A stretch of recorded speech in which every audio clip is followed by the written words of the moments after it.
point deep fly ball, a drive to center field. That'll get over the head of Robinson and all the way to the fence. Lorbeck drives the lane, puts it up, right-hand lane, gets it to fall. He'll go to line for one more. Very nice take by Zach Lorbeck. Trying to go around the angle. He stones him far side. Point blank got angled again, and he stops him. Shotgun snap at Engel. Looking left, now looking right. Throw far side. Throws a fade up for grabs. Hunter Beechler, far side pylon. He comes down with it. Touchdown, Bayport Pirates. She'll line it ball into left field, and that'll go all the way to the fence. Coming in to score will be Hilbert. Feed it in. Matty Ray, right-hand lane and down. Great steal by Ray. Jerks with a nice lob over the top. Four skates to the near side circle, looking for some time. One timer to Martin Suda. Knock off the water bottle. It's a one-timer and a goal, and the Pirates, they extend their lead. He takes a swing at it. He'll send that one deep to right. And looks like that one's going to be a walk-off grand slam for Joe Byer. And your state champions. Your state champion. Your Bayport Pirates. Swinging a fly ball to center field. It's over! And that's it! The Pirates win it!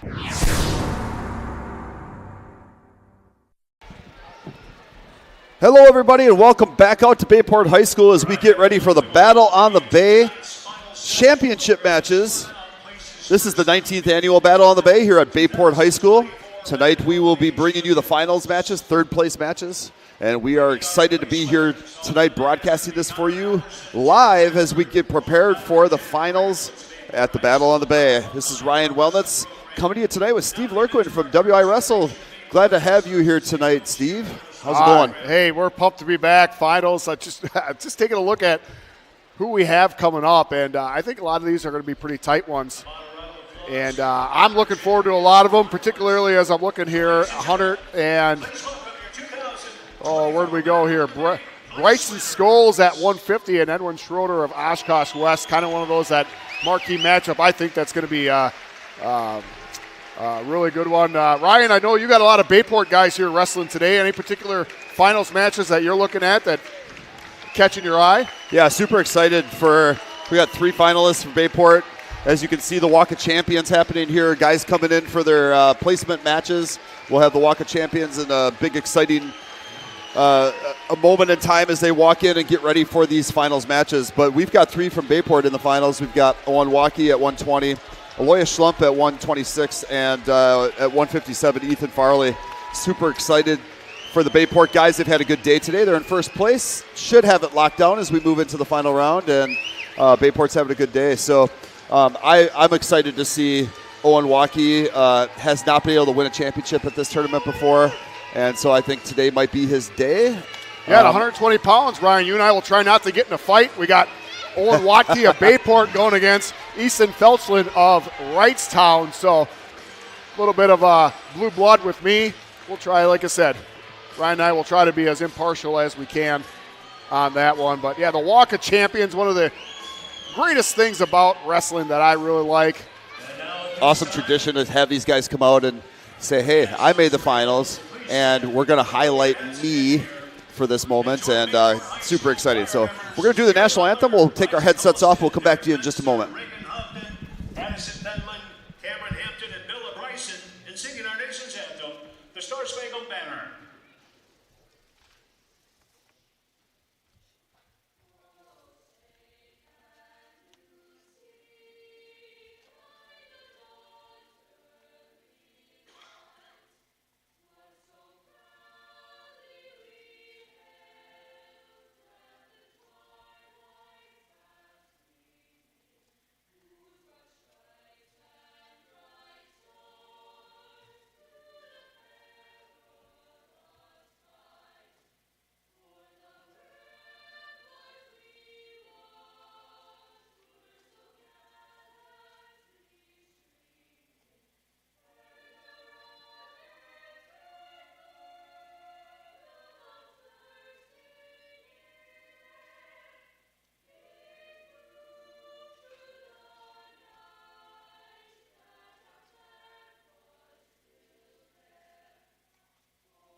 place winners to please meet in the middle of the mat. And so the wrestlers will go out to the middle. They'll shake hands as we prepare to get these finals started. From what I understand, we're going to start promptly at 5:30. In the meantime, we'll broadcast with you, give you a little bit of extra information, and tell you a little bit more about these finals.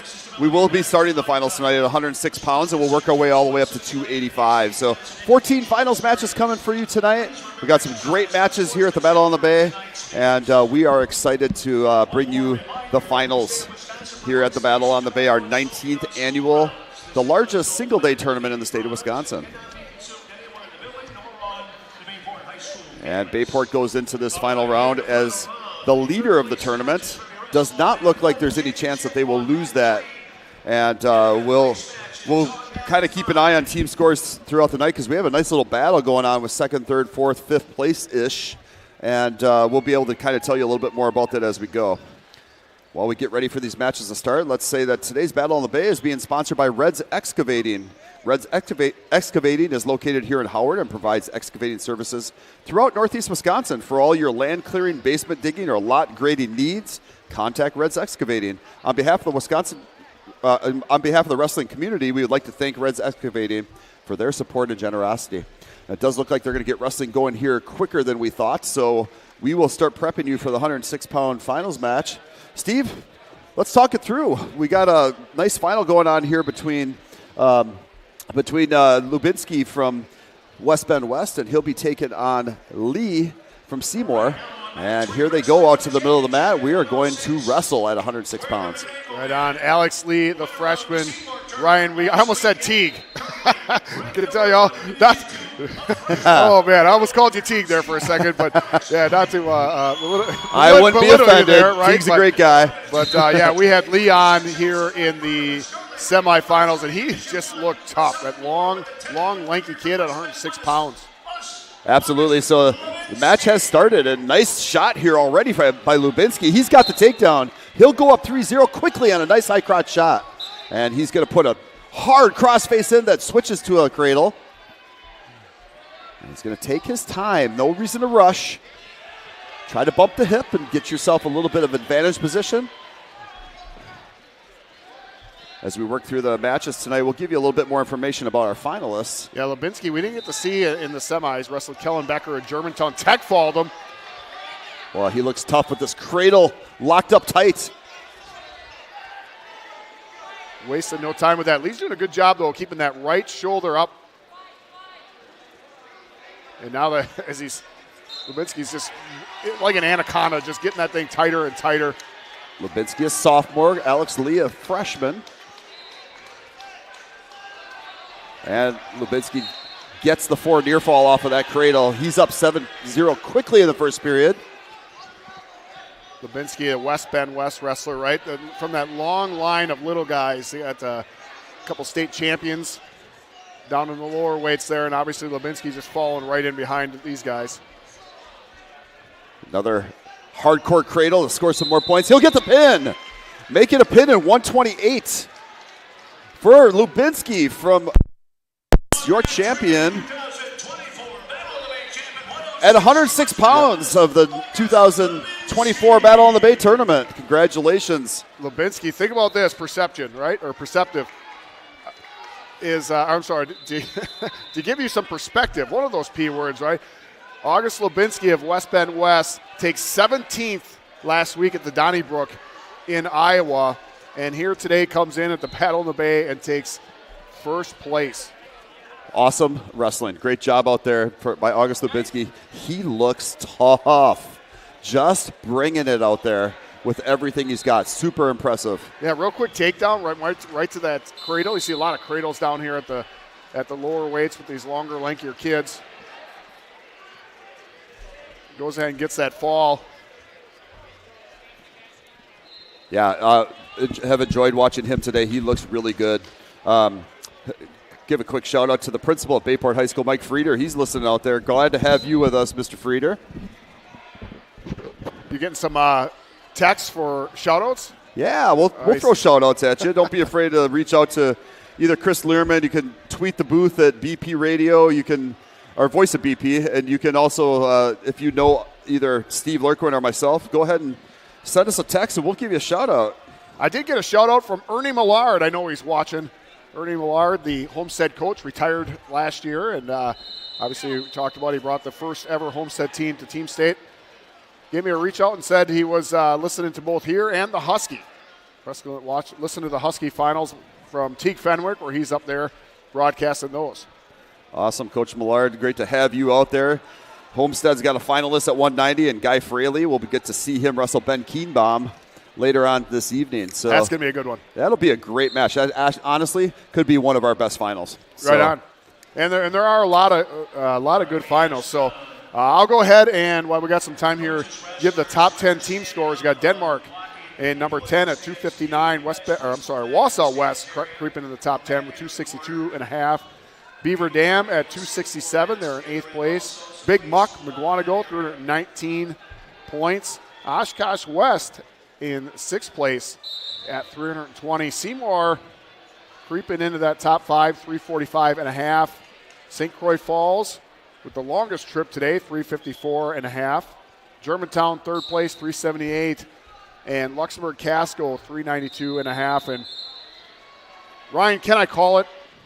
Your champion, Bayport, at 472.5 points. I think you can call that. Yeah, I think that's a fair call.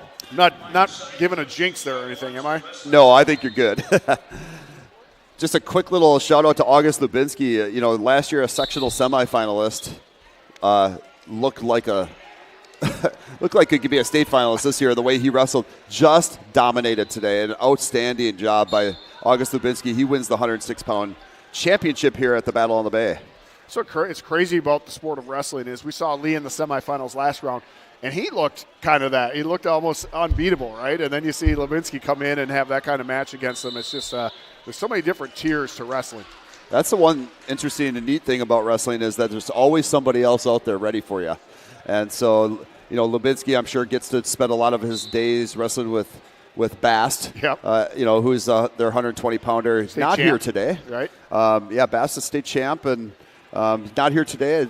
From our understanding, might be hurt. We hope he's doing okay. Ethan Bast, we hope you're all right out there and that you have the opportunity to get back on the mat soon so that we can see the awesomeness that is Ethan Bast. But I'm sure Lubinsky gets to wrestle with him quite a bit, and that does not hurt you to have a state champion as a workout partner in your room. Oh, absolutely not. It just brings a different culture. Obviously, they had the Mirasolas last year in there and out wrestled at Penn State, but just that level of talent just brings a new dynamic to the wrestling room. And it's funny you say that you think you're pretty good, and then you wrestle in a tough tournament and you find somebody that's better. I had one of my better wrestlers ever, Kevin Knutson, came to me one day and he looked at me and he goes, Coach, he goes, just when you think you're tough, you go meet somebody and then you find out that you're not so tough anymore and you got to go back to work. So that's just it.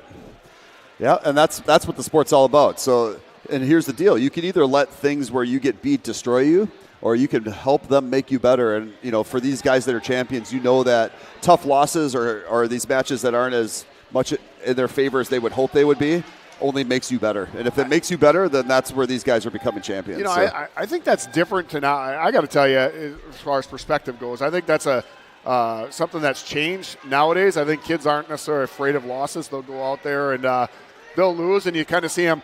They'll grow from it, but they'll shrug it off. Or I think more of where you and I wrestled, you saw guys with a lot less losses, right? I don't think there's tournaments where coaches necessarily were going out to seek losses. I know in my perspective, I got a loss my senior year. Was at the Oshkosh On the Water Classic. It almost destroyed me. It really affected me. Where now the perspective or perception is, hey, listen, we're going to go out and find a loss for you early on and see how you respond from it. So going back to the 106-pound final, so Alex Lee, who did get pinned in that final, was 9-0 coming into that match, and August Lubinski was 10-1. He was a sectional semifinalist last year, and Alex Lee won the Seymour tournament this year as a freshman, so now he's a runner-up of the Battle on the Bay. So we got some pretty good wrestling going on in this tournament today. We're going to go to 113. Thomas Harrelly is West De Pere. He's a sophomore, 7-0. And he'll be wrestling Isaac Weber from Germantown, a freshman, 9-0. And we'll go on to 113 pounds. So Harrelly, West De Pere, and Weber, Germantown. West De Pere, that program we talked about in the semis, just a program on the rise. And we got West De Pere wrestler over there for third place. and one wrestler in here in for the championship. Numbers growing West Superior, and here they are. I believe I'll have to go back and check the team score, but in the top 10. Isaac Weber, your wrestler in the blue with the green ankle band. Harley from West Superior is the wrestler in the white black singlet with the red ankle band. And we're off at 113 pounds. Harley in on a nice shot, quickly on a double. Turns that off. As Weber hangs on tight, trying to not give up that takedown. He is fighting like a dog here. No points scored yet as these two continue to scramble. That is a great scramble. Harley's going to come through the other side, try to half. It doesn't quite have that okey-chokey right in as far No, as being and able to get 3. you know, and look at Weber looking for that Peterson roll underneath, not there. Now Weber's going to come through the backside, and he'll get the takedown 3-0 after really, I thought very simply going to give up that first takedown, and he scrambled and fought and gets the takedown. You're absolutely right. I wouldn't have been surprised had the ref awarded 3 there, but Germantown wrestler able to scramble out of that and get the 3 himself. And so Weber is up from Germantown. He's up 3-0 with 50 seconds left to go in the first period. And he's going to work an arm bar here. Roll the wrist, working an arm bar. We're seeing a lot more of the roll the arm under, go 2-on-1 in the sport of wrestling for these wrestlers trying to get those tips and turns. And now with the 4-point near fall, even more valuable to get those cheap tilts, as we used to call them. I don't necessarily call them cheap tilts anymore. Now they just call them turns. Now you just call them normal wrestling. That's right. There's no cheap about it. It's just part of the sport. Every single wrestler working their technique to try to learn more about these simple ways to score near fall, because now, remember, 2 swipes is 2 points, 3 swipes is 3 points, 4 swipes by the referee is 4 points, and so you can get that 4-point near fall. That changes things in a match in a hurry. It's big time. We'll finish the first period 3-0. Hurley with that 3-1 decision to make the finals. Isaac Weber of Germantown, a 14-9 decision over Caden Hahn, who we saw. That was a pretty darn good match. That ended up, it looked like Weber was just kind of dominating, and Hahn made it real interesting. Well, Weber was up 14-0 at one point. Then 14-1, and all of a sudden it started to change. But he smart enough to finish the match and really gave up an easy takedown at the end because he knew he had the match. And so Weber starts the match the second period on the bottom position, hits a nice switch, and Hurley's scrambling, trying not to give up this switch. Very nice move by Weber as he moved quickly. Hips came around quickly on this. Weber, a freshman. Yep, and he's got a lot of Greco and freestyle experience. Taking a look at some different tournaments he's had down at the youth level. A lot of firsts and seconds there. 3-time youth state champion, a 3-time youth state finalist. 4-time youth state finalist, I should say, meaning that he was a runner-up one year. And Weber not able to get that switch that he's been trying so hard for. They're still kind of stuck in that position. And referee's going to give the 2 reversal. Kind of had that little okey-chokey we keep talking about, slid that leg in. So 5-0 Weber from Germantown. The freshman goes up in 5-0 in the second period, about 1 minute to go.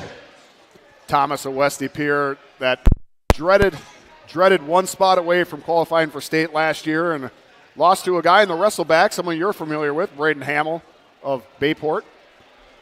Absolutely. Braden, a seasoned wrestler away from the high school season and the middle school season. He's actually a world champion in Greco at one point in his life. Wow. You're going to call a stalling here on Harley on the bottom. Just not able to work his way up to his base. Yeah, one of those things where, it's kind of like you got all that pressure on your hips. You got the guy, he's got a 2-on-1 in your arm, and he's putting all that pressure forward, and the ref warns you. Sometimes it's add a little insult to injury, right? Well, Weber looks good here from the top. Harley's going to have the choice in the third period. I'll be surprised if he chooses bottom. 5-0 is your score as we end the second period. And it's Thomas Harley from West Superior, his choice. He's going to go neutral. Love the coaches of West Pier, though. Their wrestlers down 5-0. Both of them out of their chairs, start of the third period, encouraging their boy on to, hey, we can come back in this. We just got to get a takedown, and let's keep fighting here. Yeah, as we were saying in the semis, West Pier's program's been on the move. They're making waves after having really a down program for, I don't know, maybe the last 5-6 years, West Appear's always been a program in this area, especially the Green Bay area, that people respected and have. There's Harley with a takedown. He'll get that takedown. And he's got a cradle locked up. Be careful not to force it because he knows he needs points. So then I don't want him forcing that. Come back and split those legs. So West Appear's program has really started to make waves again, and they've got those committed wrestlers that are winning matches for them. So neat to see. Just love when teams find that right situation where they're just growing the program. Head coach Chris Gallegos at West Appear, Trent Francois, they're up out of their seats. They're on the far side of the mat, so I don't know if the wrestler can hear him, but the wrestler's got to split those legs and keep bringing them back in. Does have that cradle tight. Yeah, Weber up 5-3. Harley on top is down 5-3. So, trying to work that cradle, and he put the head in the sides, trying to snowplow, it's just not there. Here's the great thing about this three-point takedown, Chris. You're not Chris. You're Ryan. I keep calling you all the wrong names in the book. He's letting it go for one. The score is now going to be 3-6. He can tie it with a takedown. Yeah, that three-point takedown has changed this game completely, no doubt about it. That's huge. I'm a big fan. I'm a big fan of the three-point takedown. I'm still adjusting to the near falls. But not quite sure how I feel about them yet. But I love the three-point takedown. So again, we're neutral at 6-3. Weber from Germantown is up 6-3. You can see Harley putting all the pressure in. He's got to score. Out of bounds they'll go. So 25 seconds to go in this match. Your finals match at 113 pounds. Harley's going to have to find a takedown here just to get this to overtime.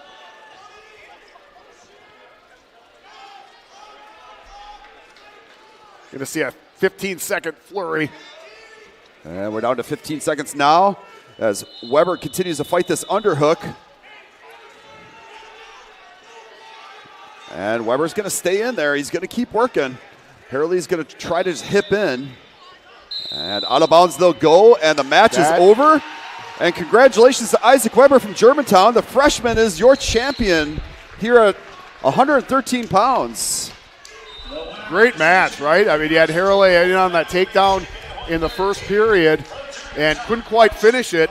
Weber ended up getting that one and is able to hold on to the match. So, folks, we have some awards going on. Actually, we got third place match going on, but we decided to fill some time with get some different coaches on. And we have the head coach of St. Croix Falls, Coach Joe Rhaegar. They came all the way across the state. Farthest team, I think, travel-wise as far as getting here. And first time ever at the first time ever at the Battle in the Bay. And actually it looks like we're going right into 100. Yeah, Joe, I think you're going to have to help us call this one. We might have to have Joe calling the action here. You know what? This is probably a good idea because we got a Bayport and a Wrightstown wrestler going. And Joe's going to have to jump between us here. We don't want Ryan and I fighting. So, Joe, go ahead. You can call and say whatever you want. So Owen Waukke's your wrestler at 120 pounds from Bayport, and he'll be wrestling Easton Felchin from Wrightstown. Owen Waukke, 12-0 senior. Felchin is an 8-0 sophomore. Well, I do know the Wrightstown coach has a very well-dressed vest on in the corner. Yeah, it's not bad. I see you got the matching vest on, right? Yep, we called and planned that prior. I feel bad for this Wrightstown kid because the second I got on the call, he started losing. So Waukke gets a quick takedown, and he's got Felchin on his back. He's going to get that pin. Make it 36 seconds for your champion at 120 pounds, Owen Waukke from Bayport. Second year in a row that Felchin was the runner-up. Last year losing to a Bayport wrestler as well. I think he'd just rather next year make the finals and not see a Bayport wrestler, I would assume. Yep, you look like the Green Bay Packers offensive line out there right now. Joe Rhaegar is a Minnesota Vikings fan, so I apologize to everybody that's listening here. Not quite sure what he sees in the purple, but if you do find St. Croix Falls on the map, so Joe and I have known each other about 4 or 5 years now, and we had him on the podcast for a sectional preview, and he told us that he was a Minnesota Vikings fan. I had no idea where St. Croix Falls was. I looked at a map, and it's pretty much Minnesota, so then I gave Joe the exception and understanding of why he was a fan. Well, one quick funny story. When we told all the parents we were going to Bayport, they all thought we were going to Bayport, Minnesota, Oh, nice. which is about 40 minutes from our house. So this is a new thing for our parents, and it's been nothing but wonderful here. That's awesome. So, Joe, what made you, obviously coming all the way across the state, I say the trip on Highway 29, what made you guys decide to come over this far? And then, what's your impressions of the tournament so far? Well, the tournament's been amazing. The level of competition is unreal. I think the biggest thing is state seeding. To get those criteria points against these kids from the other side is important. And there's really two really good tournaments this weekend. It's this one and the Husky. And we used to go to the Husky, but we were getting home at about midnight every year. So this one has been very efficient, and I've never seen so many moms in Bayport sweatshirts with totes and running around and absolutely dominating setup and cleanup. And coach's room was 5 out of 5.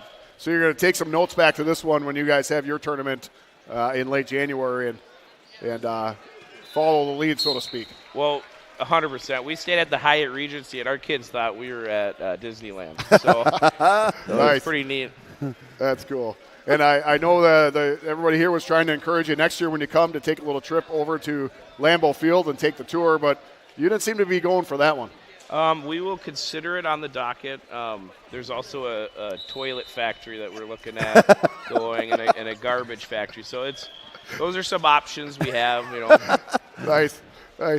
Head coach Joe Rhaegar, St. Croix Falls. So we'll make sure to get his email and phone number. You can file complaints with him. But on all seriousness, Coach, last year you guys were in the state semifinals for Division II. A lot of people don't realize just 2 years previous to that you were state qualifiers in Division III. So you've wrestled D3.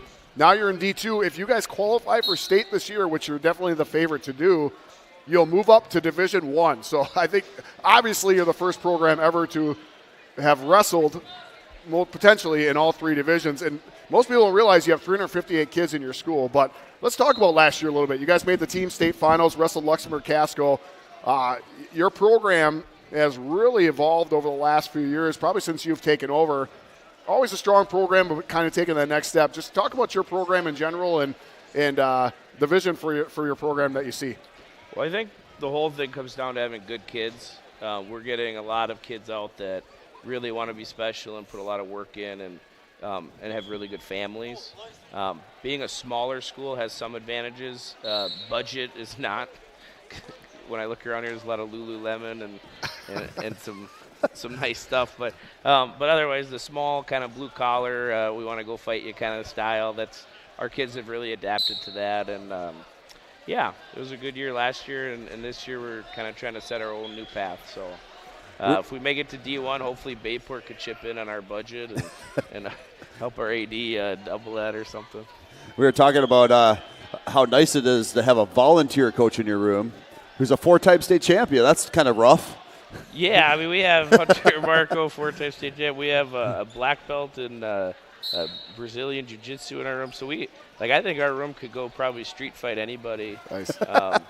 And we're very handsome, so it's kind of a good, healthy mix, Well, and if you guys ever get a chance, last year was my first year ever going to St. Croix Falls, and I wouldn't say that you guys have the best wrestling room in the state, but you guys definitely have the best culture room in the state, meaning like you walk in and there's pictures and it's set up pretty well. You walk up the stairs and has that been your design? Have you kind of taken that over? What was your goal with creating the aesthetics of your wrestling room? Yeah, so our previous head coach, Dan Clark, he kind of started it, and then I just kept it going. And I'm kind of a nerd. I went in all the old yearbooks from the 50s and 60s, and we printed pictures off and just trying to show the kids that there were people before them that were special and that they need to keep on. We call it the Keepers of the Flame, trying to keep on that legacy. It's funny, though. We have 50 kids out, 35 boys, 15 girls, and we have a mat and a third. Sure. So we always say if you get kicked in the head, it's because you got taken down too much.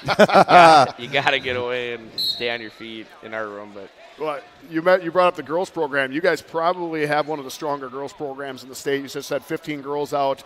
You have your own head coach for it, Katie Rhaegar. Talk about that as far as what. Just talk about your girls program. Maybe give those some props. Yeah, there's just a lot of girls that are buying into wanting to be special, and then there's a lot of girls that are just trying it and they're learning through the challenges of it. There's definitely not a playbook that any district could just print off and know what to do. I think what the state's doing is amazing. I think it's going to keep growing. It is funny, though. You can't just tell girls, hey, go wrestle. They really want to know a plan. Yep. So we've had to kind of evolve as coaches to handle different personalities and different things. And I think it's made us better on the men's side, too, just along with the women, too. So I've heard that from numerous coaches that with girls, coaching the girls, you have to explain why. And they'll buy into it if you explain why. Like, hey, we have to kind of do this, and here's why we're doing it. And the girls will do anything you ask of them as long as you explain why you're doing it. Yeah, and there's just a lot of unknowns. Like the other day on Amazon, I bought 150 hair ties, and you wouldn't believe this, but in my life I've never bought a hair tie. Sure. So like that was kind of crazy. It's just like little things that you never really had to deal with the guys, and they're just new, unique challenges, and just makes it more fun. Coach Joe's got a great haircut just like me. So Yeah. Yeah, handsome. Meaning we just cut it off. Follow click challenge, right? That's the. Well, Coach, I tell you what, it's exciting. Obviously, we're only in the second week of competition, and you guys, I know, go seek out competition. That's obviously why you came across the state. But you guys go across the border into that Purple City or Purple State a lot. You do a lot of different traveling, and I know you're trying to get your boys ready for the off season, so to speak. Obviously, make another trip there. But we've enjoyed having you. I know you guys plan on coming back next year. Yeah, 100%. I might even let the kids tour. I have kids on the team that like the Packers, so right. We love them. We love them very much. Yeah. Well, I'm still. I know we got their next match coming up, but I'm still waiting. Wrightstown and St. Croix Falls played each other in football last year, and we made a bet. If St. Croix Falls won, I would wear a Minnesota Vikings jersey, take a picture, and send it to him. If Wrightstown won, he would wear a Packers jersey with his fourth grade, right? Third. With his third I grade have an update classroom. on it. And he still has not sent me that picture yet, so I'm still waiting on that. I ordered a Brandon Bostic jersey, and it was too tight. Gotcha. So well, I got to lose some LBs. We won't talk about that. But Coach Joe Rhaegar, St. Croix Falls, we appreciate you having you on. And, man, we're excited to have you back next year as well. Awesome. Thanks, guys. Thanks, Joe. Thanks, Joe. I think he's going to be cheering for Logan Schott here from Kiel because he's wearing purple. So, right, yeah, wearing a little purple on the squad. As we head to the 126-pound match here, this is the final with Aloysius Schlump from Bayport. He's a junior, and he'll be wrestling sophomore Logan Schott from Kiel. Actually, kind of a cool match here because Schlump is a returning state place finisher, fourth place in Division I, wrestling Logan Schott, returning state third place finisher in Division II.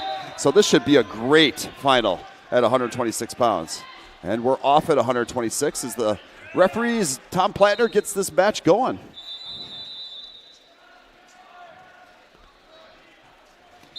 Schott had that 12-9 decision over Landon Bogart, East Troy. One of the most entertaining semifinal matches that you and I had over here on our mat. Absolutely, a fun one. Bogart, I think, was winning. Right? Didn't he get the first couple takedowns in that one? Yeah, he did, and really interesting. So Aloysius in his semi also won 10-1 over Owen Becker, who's a two-time state place finisher for Germantown. Schlump also a two-time state place finisher, took fourth twice. And Schott as a sophomore finished. I'm sorry, as a freshman last year finished third in the state in Division II. So this gonna be a good one. Aloysius gets in on a shot early and go to a stalemate, so we're back to neutral. 1 minute to go in the first period. Logan Schott wrestling at the Pointer Open this year, college open tournament. Interesting, huh? That's awesome. That was never on my radar back in the 90s. No. I'm going to go wrestle college kids, but these guys, you're seeing it happen more and more. Didn't win a match there, but lost 10-3, lost 7-5 in his elimination match. So incredible. Not bad. Incredible. That's neat to see. That's for a sophomore to go wrestle at a college open. Remember, it's called an open for a reason. Right. It means anybody can wrestle. In fact, it means you and I could go there if we wanted to. Well, yeah, we just go dominate. I was going to have a different response to that. Oh, wait a minute. I don't think I'd beat the heavyweights. And shot in on a really nice shot here. He's got Aloyas bumped up. And there's 5 seconds to go in this first period. Shad's going to scramble, try to get the points, and there will be no points scored at the end of that period. We'll go 0-0 into the second period. Going into the second, all knotted up at nothing. Throw a little love out to Gavin Glander, who's out doing the towel tapping to the referee. That's a former Swamico Elementary kid. And he's wrestling here in town for the middle school program. Shad will start the second period on the bottom. Shad had that third place medal, as Ryan mentioned. Beat Carson Blahowiak of Luxembourg Casco by pin for third place. Aloyas, a top wrestling specialist. You know, I remember that last year watching the Bayport guys come, and Aloyas especially, is that one of those things that were, and it's your choice. You might want to second guess before you take down, because he is a master at those turns. And he's going to run a hard arm bar here as Shad's going to do a big kick out of that. Great defense there by Shad. And here goes Aloyas running it again. He'll take his time. He's going to slow down. Referee is counting. And there's a forward near fall coming at least. That's where you go. This is what's impressive when you see your best wrestlers. They don't just do one move. They do the one move. It's not there. They're going to run it again. They're going to take a shot. It's not there. They're going to shoot it again. And Aloyas is going to get forward near fall to go up 4-0 in the second period against Shad. Well, it's kind of heartbreaking. Or, you know, it's almost it beats you down as a bottom wrestler where you think, oh man, I just got off my back, and you kind of almost take a little bit of trying to take a little breath, and then the guy's right back on you. It just beats you down. Aloyas, a 3-time Battle of the Bay finalist as a junior. Last year, lost to Gonzalez from East Troy, who we will see in the finals at 138. You just saying Aloyas as a junior just scared me. Isn't that crazy? I just, I think of how strong he is and how better he becomes every year. And from last year to this year, saw Aloyas at the King of the North competition. I believe he wrestled twice, if I remember right, and he just looked dominating. Yeah, he's just having just really a lot of confidence. Now remember, he gets to wrestle Owen Waukee every day in practice. Those two very familiar with each other, and they learn a lot from each other. Owen last year a third-place finisher in state, and Aloyas a fourth. I was just going to ask you that. How's the practice room with those two? Because it's just got to be, it's got to be a battle, and I got to imagine every now and then the coach comes and grabs the two of them, separates them, says, "Why don't you guys go to the opposite end of the wrestling room for a little while?" I think I could probably guarantee that. Yeah. So Schlumpf will take the 4-0 lead going into the third period. He'll choose down. Surprised he took down. I really am. Are you? Yep. I think probably the right choice, in my opinion, just because. You want to take that lead with the 3-point takedown thing in place. That's probably the right thing to do, is to go down in a close, hard match where you're up 4-0. So give up a takedown, it's a close match at that point. So he just seems so dominated on top. That's like it's He'll sometimes get the escape. Nice scramble on the escape. Nice movement. Went for the switch, wasn't there. Hit it again. Gets the escape. Loving the coach's corner for Bayport over there is that. There's not just the two guys in the chair. Aloyas got the escape, and there was about 6 or 7 dark blue shirts in the background all clapping and yelling on. Yeah, not sure how many coaches we have overall at Bayport, but it's got to be 10, 15, I don't know. Wow. Just a lot of guys very dedicated to this program and helping these kids get better. When you have 70 guys in the wrestling room, you need that many coaches. Got to have them, yep. And they understand the program. They get Coach Shevchek's philosophy, and they let him run it, and they all work with what he's got. So that's what you got to have. You got to have a group of guys that all bond and they buy into what the coach's philosophy is, right? You bet. And Logan Schott from Kiel, just another great city, great program. Kiel's had these great wrestlers every single year, and he's just another one who's as a sophomore wrestling in college open. It's just amazing. It's unbelievable. Schott had that slide-by attempt. Aloyas just had a really good defense. He went super low on that single leg, and he's going to get the takedown. And that makes it now 8-0 as we have 25 seconds to go in this finals match. Interesting, I think what we're going to see this year in finals matches is although the match feels tight, you're going to have these bigger distances in the scores only because you're getting more point scoring happening with near falls and with takedowns than you've got in the past. So it stretches the score out a little bit more than you see. Right. This 8-0 win does not feel like an 8-0 win for Alois Schlump. It feels felt a lot tighter than that. Tighter So. it was, right? Yep. And after Alois has been a three-time finalist, I should say, he finally gets a championship here at the Battle on the Bay. And Alois will be your 126-pound champion. He looks scary. He looks primed to be on the top of that podium come late February down at the Kohl Center. So. I would agree that he looks that good. I agree with you on that. Well, folks, we're going to have our second guest on here for today. I believe they're going to go to the awards podium. Well, we still have a third place match going on to our left, but we have Oshkosh West coach Matt Quadra on. And we're excited to have him. We had him on for the podcast for a sectional preview, and he was a hit. He was the first coach ever to put on the mascot head when making picks. And I'll tell you what, love it. That video has had all kinds of views. But Matt, Oshkosh West head coach, tell me about your tournament so far. How do you like? I know you have 3 finalists going on, and I'll have to check team scores, but I believe you guys are in the top 5, maybe sixth place there, making a great showing. How do you feel about your performance with the kids so far? I'm feeling really great about the performance. We came in with the goal of winning the tournament.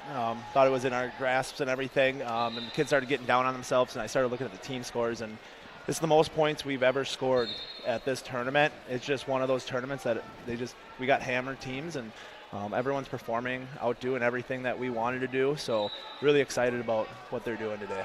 And talk about Oshkosh West, because I'm just going to kind of go historically speaking. And Oshkosh West has never been the strongest of program. Maybe have some individuals here and there. First state champ just a few years ago under your watch. Talk about Oshkosh West as far as a program. Walk us through the last 10 years. What's been the reason for the rise? One really big thing is our youth program really took off. Our youth program took off, and kids started committing to that at a younger age, and now they're starting to come up in the room. We're starting to see that success early when they started really early. So really started getting us going there. So really excited to see those kids start panning out, and they're sticking together too as a family. We're graduating one of our biggest senior classes this year, so it sucks that they're going, but at the same time, they've done it all together and they support each other nonstop. Congratulations, Coach. 3 guys in the finals today. That's at the Battle on the Bay. Big day for Oshkosh West. And, I grew up in Fond du Lac. Oshkosh West was always just one of those matches we had to get through. Yeah. And that is not the case with this program anymore. So congratulations on the hard work. Thank you. Talk about the hat. Talk about the cowboy hat. So he's got a nice sparkly cowboy hat going on here. Where does the hat come from? So this is my assistant coach's Coach Fry's hat. Half the kids really believe he's the head coach because he's wearing this around and everything, and it's awesome. He's our guy. This thing's got weight to it. I'll let you guys feel it. It's really honestly. Holy yeah. cow! Oh man! Yeah, it's like a workout. Yeah. Right.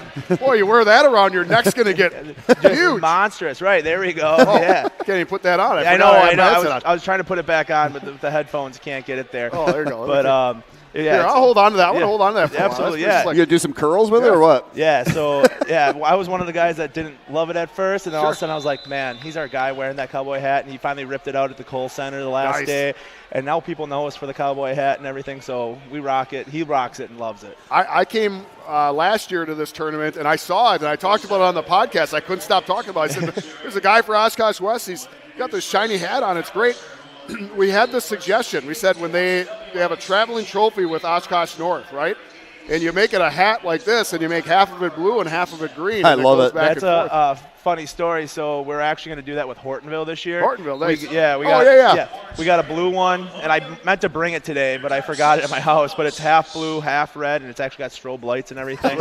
So I love it. Yeah, they love the cowboy hat at Hortonville, so we're going to do the traveling hat for the Hortonville. Well, as a longtime educator, this is my 29th year as an educator, and former coach and now a principal. You have to have a thing with kids. Right. Absolutely. And having a thing just builds that relationship. When you have relationships, they want to wrestle. They want to work for you. And so that's a really cool thing that you guys do. And it is very clear that camaraderie with your team is paying off. Absolutely. That hard work you put into the relationships matters. The program's growing because of the work you guys put in. Congratulations on the hard work. Appreciate it. Thank you so much. Well, Ryan, you said you've coached for 29 years. Matt's not even 29 years old. 33, but yeah, Matt. it's there. Well, Matt, I tell you what, I Teague and I have been following your program, and you're just doing a great job there. And I tell you, just keep up what you're doing because it's fun. Typically the city schools, right? That kind of seems like, but you've gone into an area and you're making a program strong, and it's just awesome for the state of Wisconsin for wrestling. So appreciate it. I know you guys have big goals, and we'll let you get back to you. I know you got 3 finalists coming up here. But good luck to those guys, and look forward to following you the rest of this year. Thank you. We might be pulling out something special at the Kohl Center this year, so awesome. Stay tuned for that. We'll look forward to it. We'll see you there, Coach. Thanks. Thank you. And we'll get ready to. It's so awesome to have Coach Quadra on the broadcast here. He's just what a neat guy. Yeah, he's pretty good. Yeah. Now he gets it. The whole thing is you got a program that hasn't had success. There's only one way to get success, and that's go get people to believe in what you're doing, and build that youth program and get people to love you. So I love the sparkly hat. I love the relationships they're building. Those kids believe in what they're doing every day, and that matters. Well, and Matt, most of them, we'll get coaches on. A lot of times we'll ask different coaches that, like Matt, whose program's kind of on the rise, and we'll see that, so we'll reach out to these different coaches. And it's always funny how humble they are because we ask them, hey, why's your program growing? And they give all the credit away, and I don't even think they realize they're doing it, but they'll say, our youth program and this and this. And I'll have to stop and I'll look at the coaches and I'll say, hey, Matt, you know that you have something to do with that too, because the kids wouldn't come out if they didn't like you and they didn't believe in you. And they kind of stop and they look at me like, well, yeah, maybe.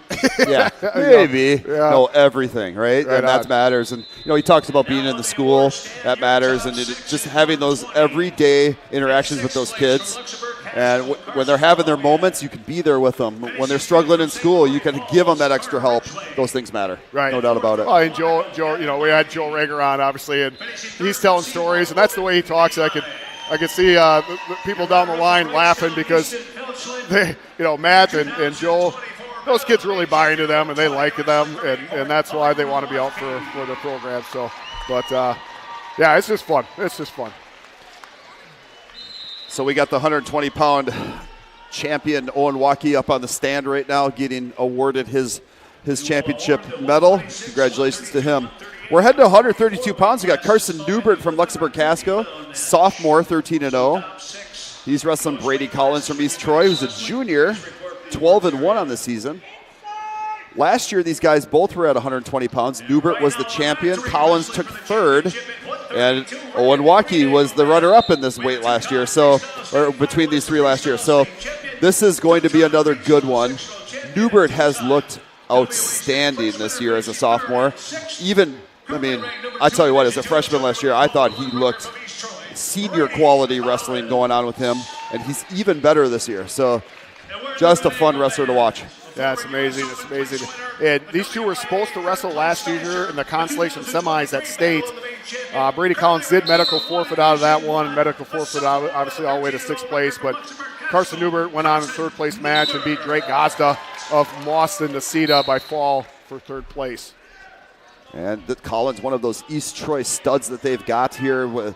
They're building their program around these. They've got just, I think they only have 7 guys here today, maybe, something like that. But, man, they are good. And so we're going to have a great match here with Brady Collins, Carson Newbert. Yeah, last year was definitely a quality, not quantity for East Troy, but they've improved those numbers from last year. Collins tries to hit a little Russian tie slide by, and it's not there. And Newbert kind of just blocks and gets the takedown. So quick 3-0 lead here for Newbert. Newbert knows how to pin and score points. Has 2 falls and a tech fall. He's going to run a hard half Nelson. Wow. No hesitation on his part to run hard on that thing, and he's got him on his back, and it is tight. With a minute to go in this first period. And those arms aren't going anywhere, and that's the fall. And that's going to be your pin. So I said a minute to go, but it's actually 58-second pin here for Newbert. Oh, you were rounding up a little bit. Rounded up just a little bit, that's true. He looked good. I said I think Carson Newbert looks even better this year than he looked last year. And the truth is, he does. He looked pretty solid. Let's talk about Brady Collins a little bit to get here. Had a major decision in the semis. We saw that one over Avery Femright of Beaver. I'm sorry, of Beaver Dam. Yep. And also had a major decision over Colton Cotsby of McGuanago and a tech fall in the first round. And then last week did Brady Collins. I believe he went 5-0 at the Howard Manley duels. That's a pretty tough duel tournament. Oh, I actually lost to Peyton Oberg 17-10 of Baraboo, but had a bunch of pins and majors outside of that. So good season early on for Brady Collins. Obviously a little setback for him here, but this is why you wrestle these tough ones early on, so you can be ready for the state tournament come end of February. Yeah, think about it this time of year. It does not hurt to take a loss. Right on. He's Brady Collins taking a couple losses early here in the season, and that doesn't hurt you. This is how you get better, and you find ways to get through those moments. You work on the things that are hurting you. He got run in a hard half Nelson. You should be able to keep yourself from getting turned on a move like that. However, when you got Carson Newbert running, that's a whole nother story. Right but it's not just not the time of year where you get down on yourself for taking a loss. You're going to take a loss here and there, and then you just keep working and keep working and keep working. So I had to double check. I heard you say Newbert was a sophomore, and I didn't believe you. And guess what, Ryan? Oh, he's a sophomore. The words you like to hear. You were right. Yeah. He's a sophomore. As a freshman last year, we watched him around this area. And obviously, we see Luxembourg Casco all the time with Bayport Wrestling. And my son was a senior last year. And so we saw these guys just incredibly talented.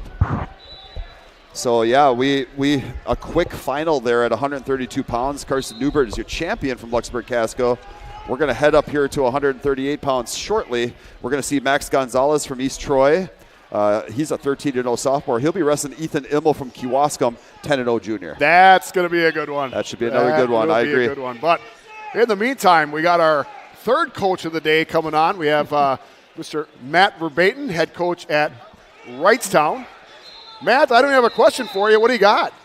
I don't know. What a great tournament, though, huh? I mean, just the balance you get to see throughout the tournament with all the good teams and the way your kids get quality matches throughout the tournament, it goes the way it should, right? Your good kids get better matches, and your less experienced or kids that need to work get to work against other kids within the same potential. This is one of the best ran tournaments as far as for building your kids for the rest of the year in the whole state. So got to get a shout out to my guy Chris over there. We announced some Wrightstown State football the last 2 years. So nice. Got to spend in a little bit warmer area than down on the field, but it was pretty nice. A little shout out to the voice of Bayport over there. So. Nice.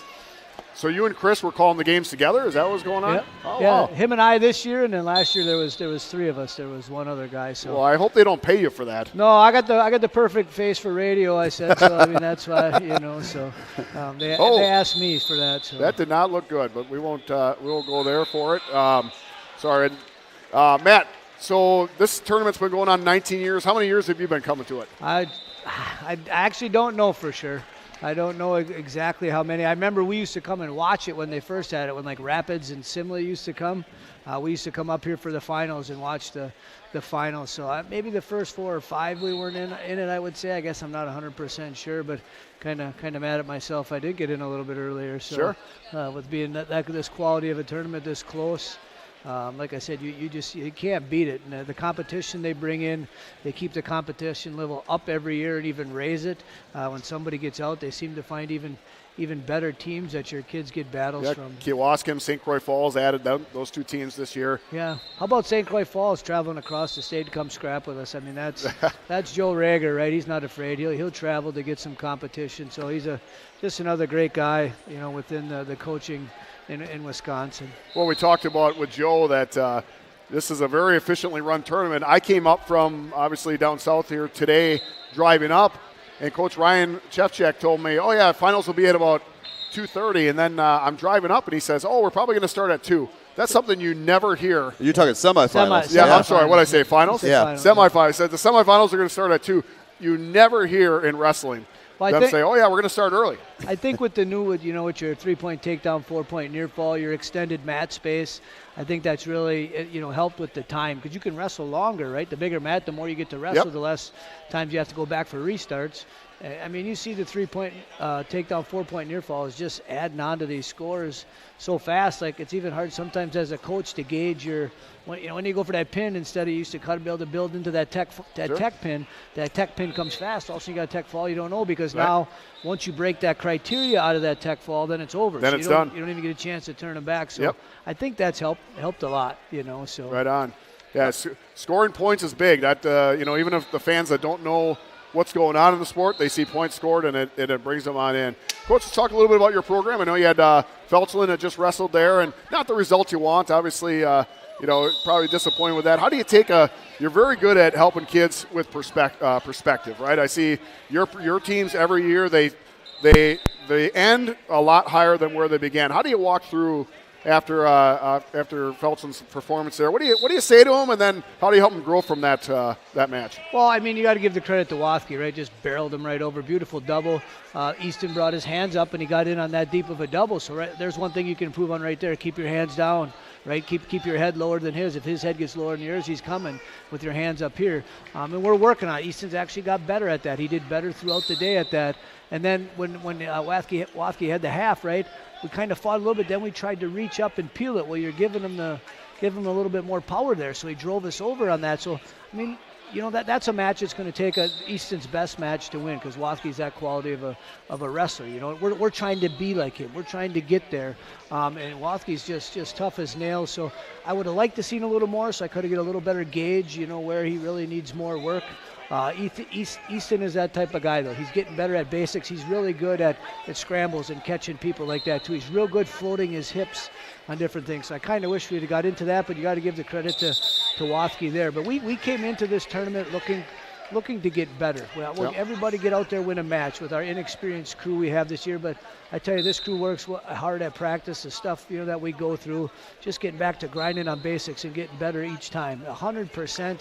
I'm proud of these guys and our girls team, the way they're going at it. And the kids today, it gets long, right? Like some of these kids got 5 matches, and so you could see some of them, but you have to be able to build on that, right? That's going to make you better. You have to be able to wrestle when you're tired, and things like that. So this tournament is the perfect setup because as we get into bi-state, and then if we go to Cheesehead, you're going to have a bunch of matches in a day.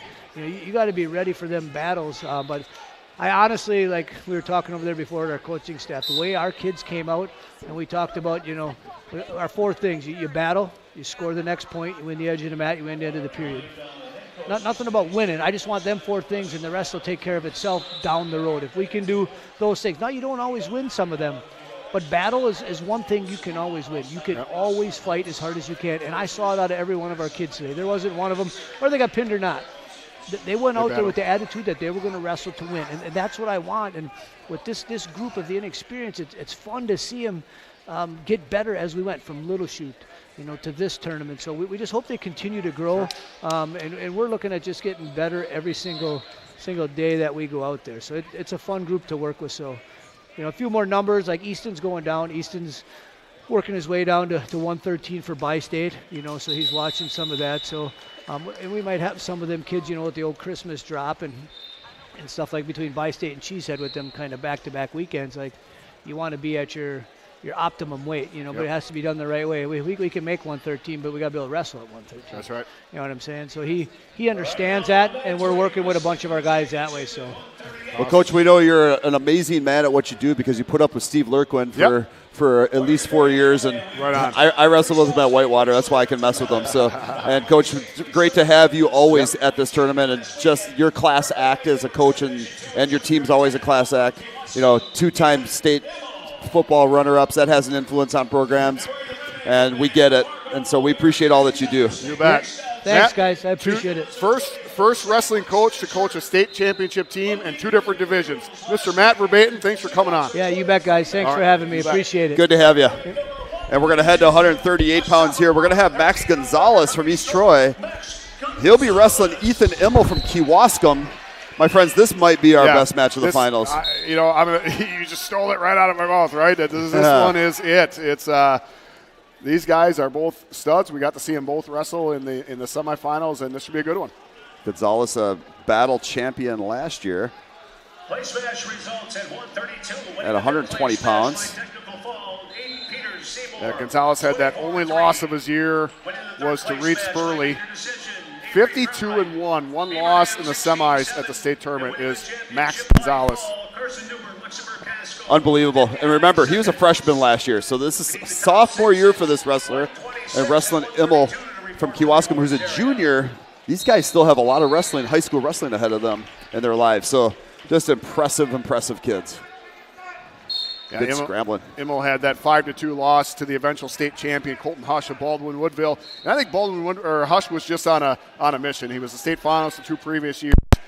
And was just not going to be denied, and Ethan Immel ran into that. But Immel ended up beating Teague Holzer of St. Croix Central. A shot. In Sun victory for 3rd. Gonzalez gets in on a beautiful shot. Just an absolutely beautiful shot. And Immel just scrambling with him. And Gonzalez going to come through the backside on him, bring it back up. No points yet. No, the referee's going to award it. Yeah, that was a good call. Hands were down. Hands were down, and he had the hips covered, so that was a good call. Gonzalez will get the early lead here, 3-0 at 40 seconds to go in the first period. So, yeah, guys just feeling each other out, and all of a sudden, bam. Gonzalez hits a shot. And he's going to let Immel go. They'll go back to the feet. So 3-1, Gonzalez.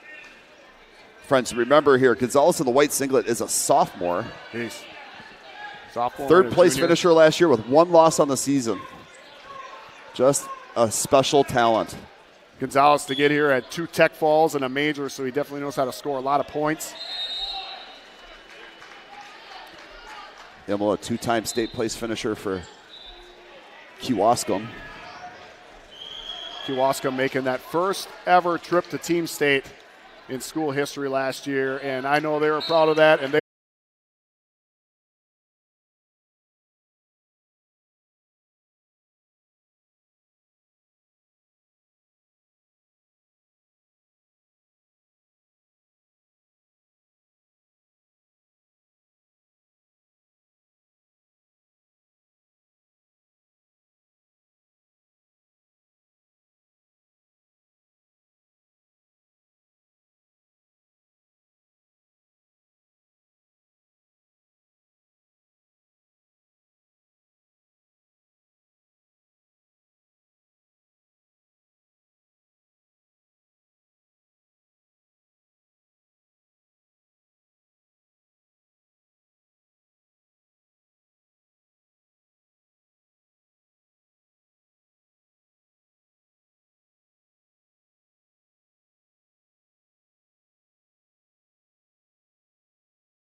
He's working on it. Check, check.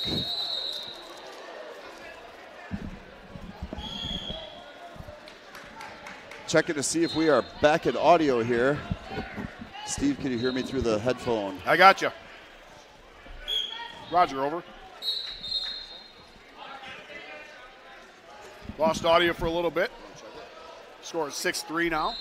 Gonzalez just a couple of those takedowns, really slick with them. All points are escaped so far for Immel. Here's what's really interesting with these two is this could be if these guys stay at the same weight, this will be most likely a sectional final. And maybe even a state final, honestly. Right. Immel's had some bloody nose issues all day long. And so he's working blood time right now. 44 seconds to go in the second period. It's 6-3 Gonzalez.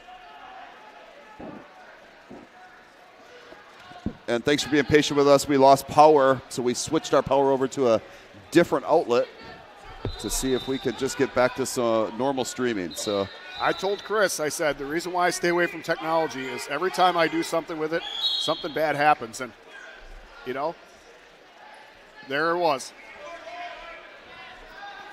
And so we're back to action here with 35 seconds to go in the second period. Again, it's 6-3 Gonzalez, and we're wrestling neutral. I like the intensity with Immel's stance. Just kind of stays in, kind of stays the plan, the game plan. He's obviously watching for that quick shot by Gonzalez that he has. Oh, nice. Sweet duck on her. Immel catches him.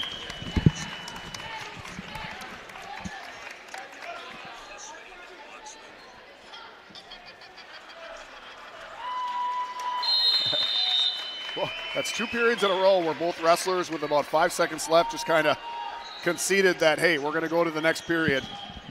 Mutual respect, well shown.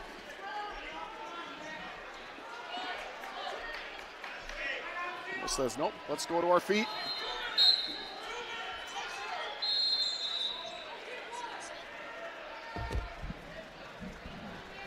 There's Immel. He's kind of had that square stance. Now he's got to open his game up a little bit. Gonzalez is just so fast. Side to side. Impressive. Yep. Just absolutely impressive. Up 10-3 on Immel.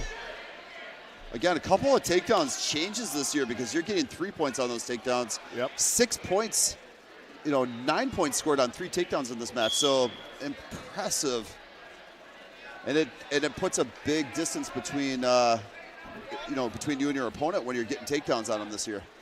Well, it does, and we had referee Neil Stake on, and he said, but it makes guys in the third period realize they can come back, especially if they're good at turns. You can be down, get a skate, you can get a takedown, 3, and now you get a couple turns for 4, and heck, you're a match you were once out of, now you're winning.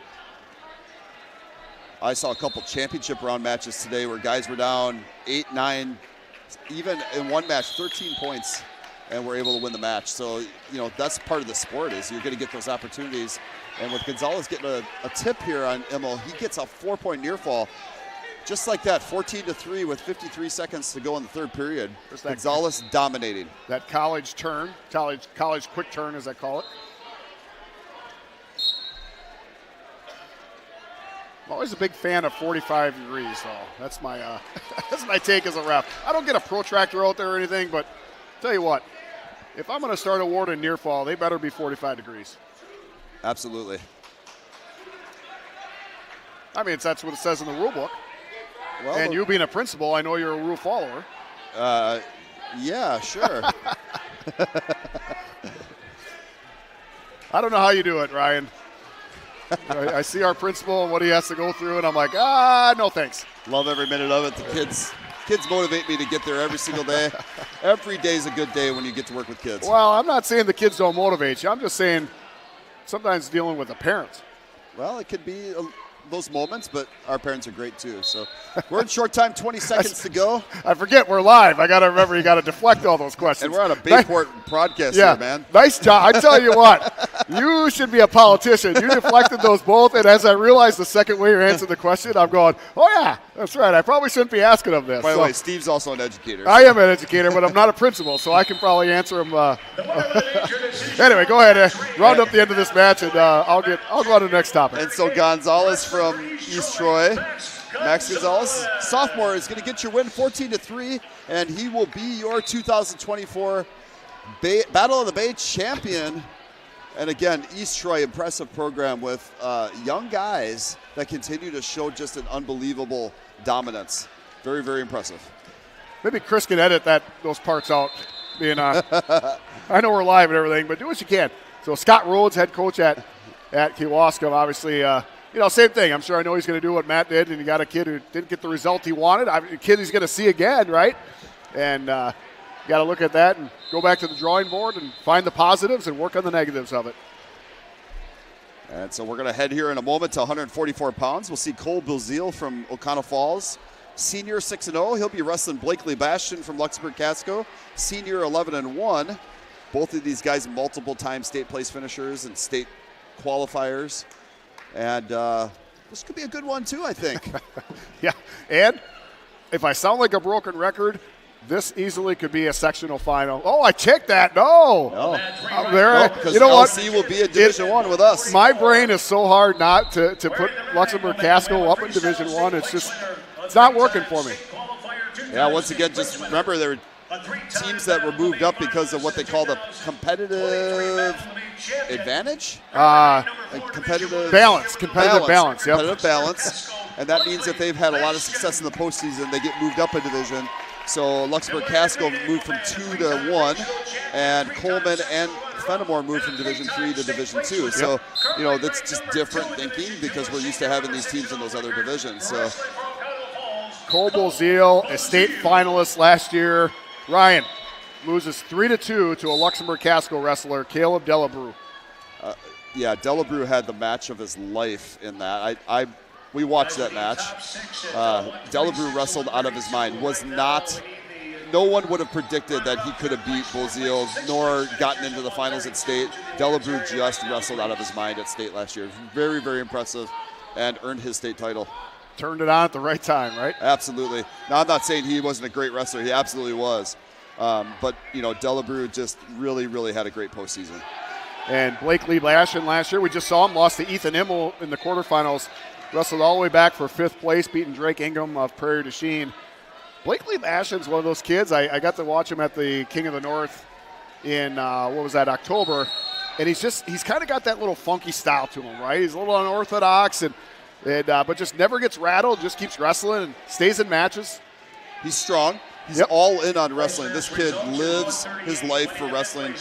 My son Cole, when my son Cole was wrestling, he's now a freshman at Madison, but when he was wrestling, would wrestle Blakely just about every time at Askren Academy. Those guys were workout partners, and so got to know Blakely pretty well.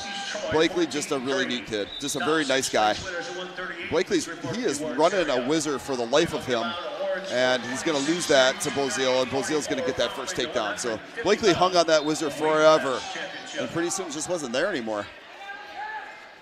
I talked to Blakely a little bit after, and his parents after the King of the North, and I could definitely tell if he's not the valedictorian of the class, he's definitely pretty high up there. Real smart kid. He was talking about a higher level of thought than I was able to comprehend. So yeah, I've had some great conversations with him over the years. I could tell in the conversation that I was outgunned, and I just nodded my head and smiled and said, all right. I'm sure, Luxembourg Casco with a younger team this year, I'm sure Blakely is stepping up to be one of those leaders for the team as a senior, and here he sits in the finals with Bilzeal. Great opportunity for him to try to go get a win against an excellent wrestler. Right on. And Bilzeal leads this match as we finish the first period. It's 3-0. Bastian in the semifinals had a fall against a school we haven't talked a lot about today, but Cade Kruger from Escanaba. Yeah, that's a long-time school that comes down to this tournament. Love having Escanaba here. It's just a way to say, hey, there's something about having a team here from Northern Michigan, and Escanaba always brings a really eclectic group of wrestlers. And yeah, I mean that respectfully. Sure. They have some really different kind of talent, and you never know what you're going to get from their wrestlers. It's kind of fun to watch them. In the preview show, Ryan thought, he wasn't sure, but he thought that maybe they were here since the start of it. Maybe. I don't know that for a fact, obviously, but maybe. The smart guy over there gave the nod of assurance that it was. So I'm going to go with him. Love it. But Cole Bozil had a fall, a tech fall, and a decision over Alan Neuville de Peer to get to the finals. And so we're still 3-0 in the second period as Bozil gets in on an outside single with Blakely. Blakely Bastion's going to work that whizzer again. And what Blakely's going to need to do is plant that foot in the mat and come up with that whizzer. He's fighting from really a deficit position with his leg up. And that is not going to work out well for him as Bozil's going to come through the middle here. Nice catch, reaching up, catching that arm. I'm surprised Blakely took neutral to start the second.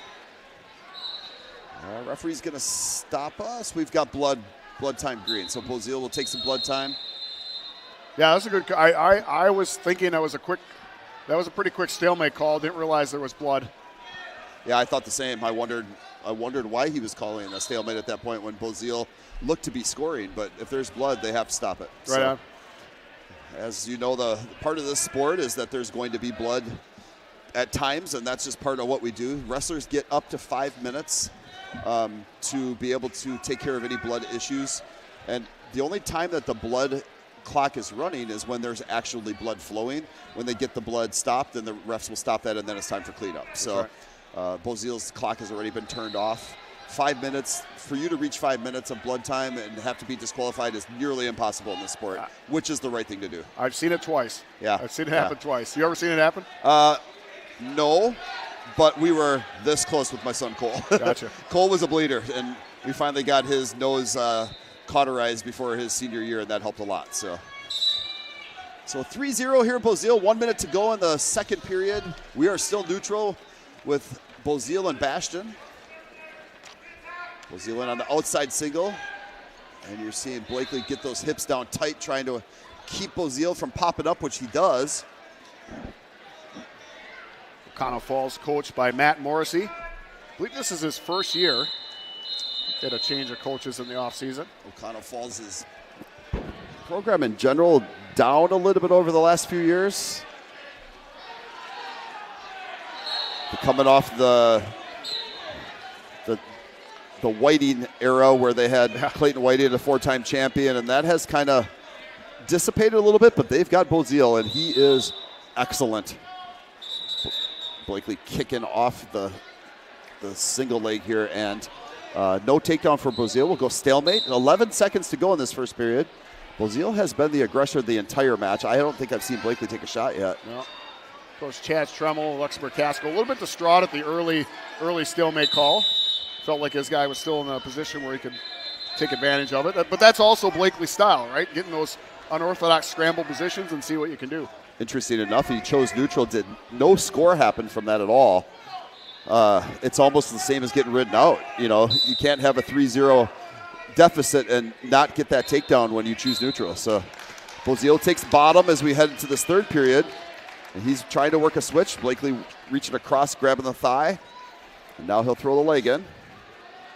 For Blakely, I wonder, are you going to commit to the ride and try to get some turns, or are you going to go a couple takedowns? I don't know if you can go takedowns because you've already been there for quite some time.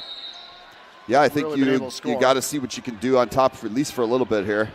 He's getting high, though. And Bozil trying to come out the back door, and he's going to be able to do that here. Ooh, that looks like Blakely in a bad place. Good call. Referee's going to stop it. Well, that was the right call. That arm was not in a good position. O'Connell Falls coach is not excited about that call, but they get it. Nope, yep. We just don't need to have positions where kids are going to get hurt. And referees know better, and they'll stop it. Yeah, I tell you what, I've stopped matches, and I just say, I don't like it. that's all that I got to say. Blakely kind of lets him go, but there was no points awarded for that. There's the escape. Now there's an escape. Blakely going to work a front headlock. He's shucked by, not there. O'Connell Falls wrestler was defensible, so the ref gave him the one. Nice. Beautiful outside shot. The only thing I'm seeing about Bozil is he's taking these beautiful shots, just not coming up with them. I mean, don't get me wrong. Right. Blakely Bastion's got some of the best hips in the sport, yeah, and they are heavy. Being able to do the splits right there is impressive. Yeah, we'll get a stalemate. So it's still 4-0. Bozil is leading here with 40 seconds to go in the third period.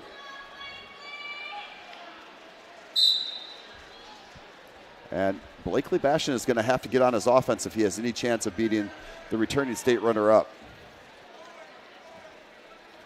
And, of course, Bozil gets in on the shot.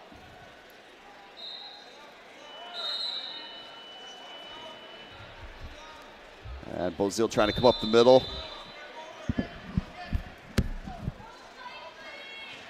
Blakely holding on tight. We got 15 seconds to go. As we're finishing this up, I'll give a quick shout out to Tyler Bix. He's watching tonight.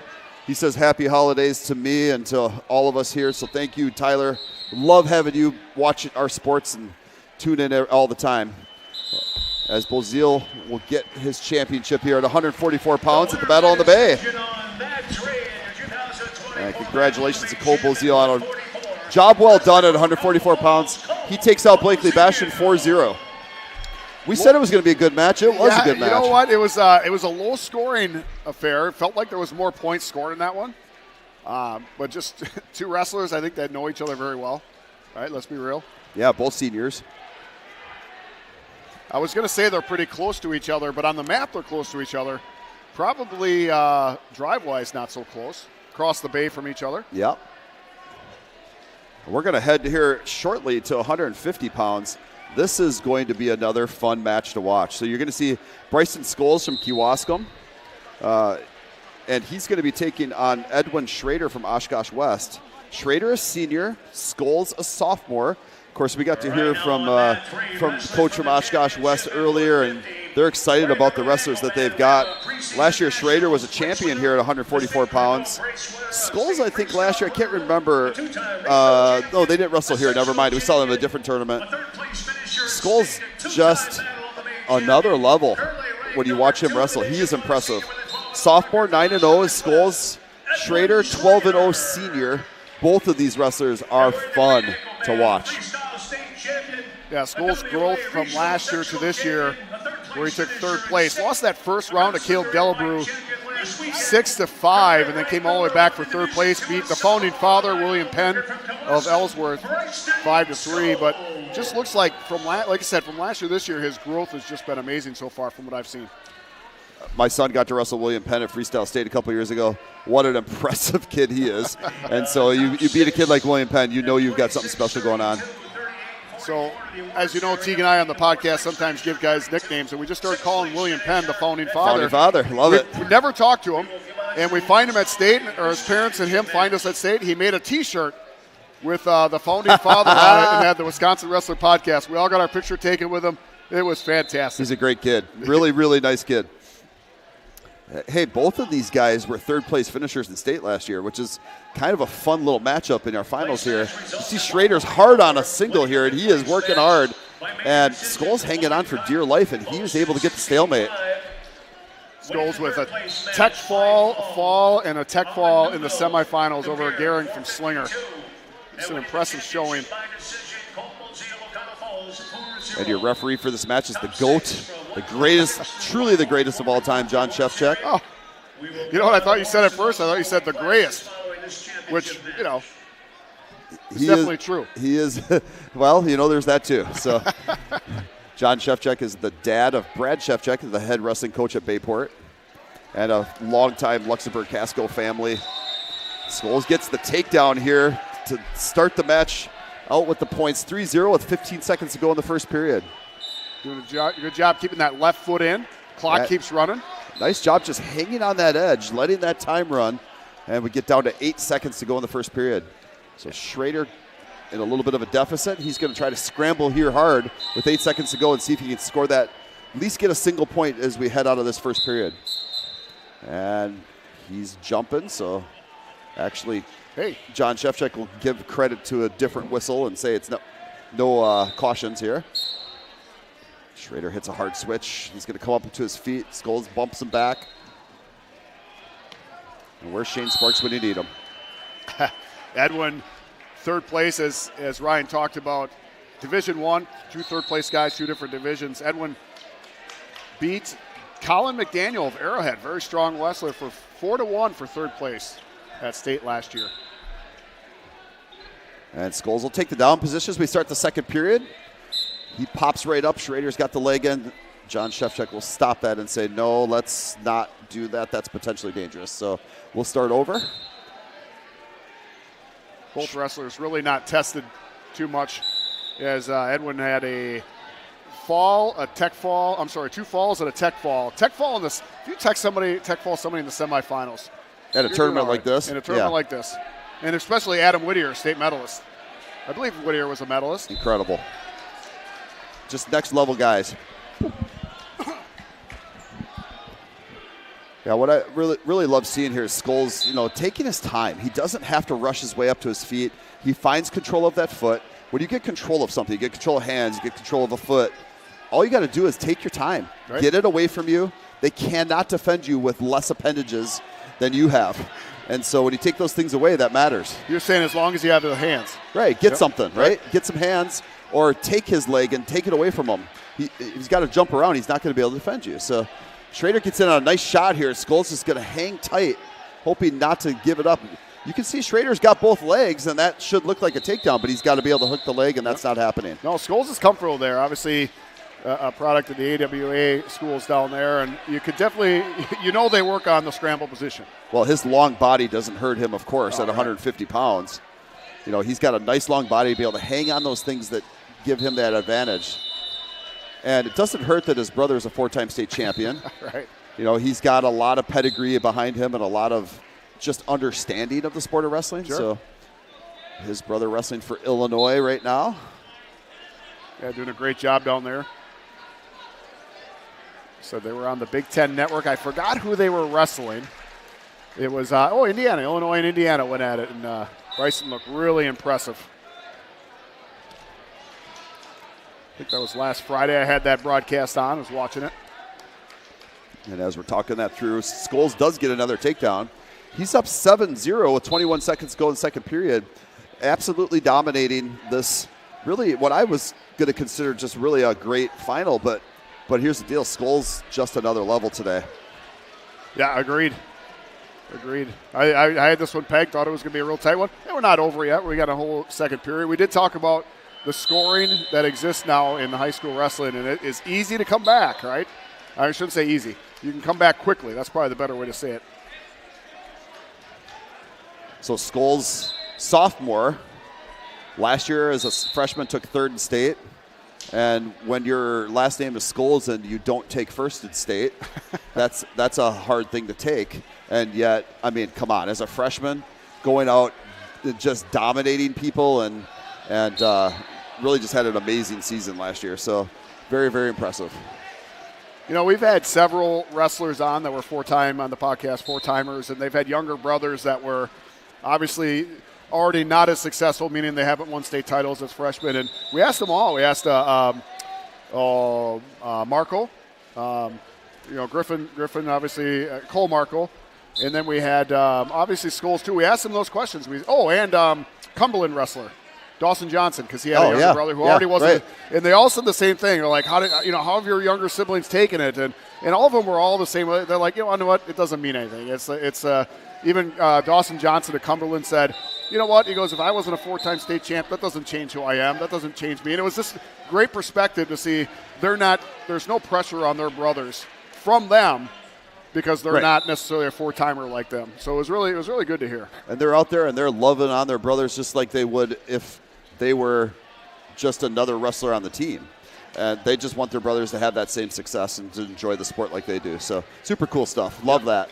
And I'm not going to tell you when they're older, maybe in their 30s, and it comes Christmas time, that they don't, kind of like the Harbaugh brothers, that they don't do some razzing. But that might occur. And Skulls in on another kind of advantage position here. He has not scored on it yet. It's 7-0. We are down to 35 seconds. And it looks like Skulls going to pick up this takedown on Schrader. Hasn't not been awarded yet, but it's coming. And there it is. So make it 10-0. 25 seconds to go. Skulls looks good today. I'm just going to call him my state favorite already. Are you? Absolutely. Well, we should probably check the weight class before we say that, right? Doesn't matter to me. There's always, you always think that, and then you're like, oh, I forgot about this guy, right? Yeah, Skulls looks good. Wow.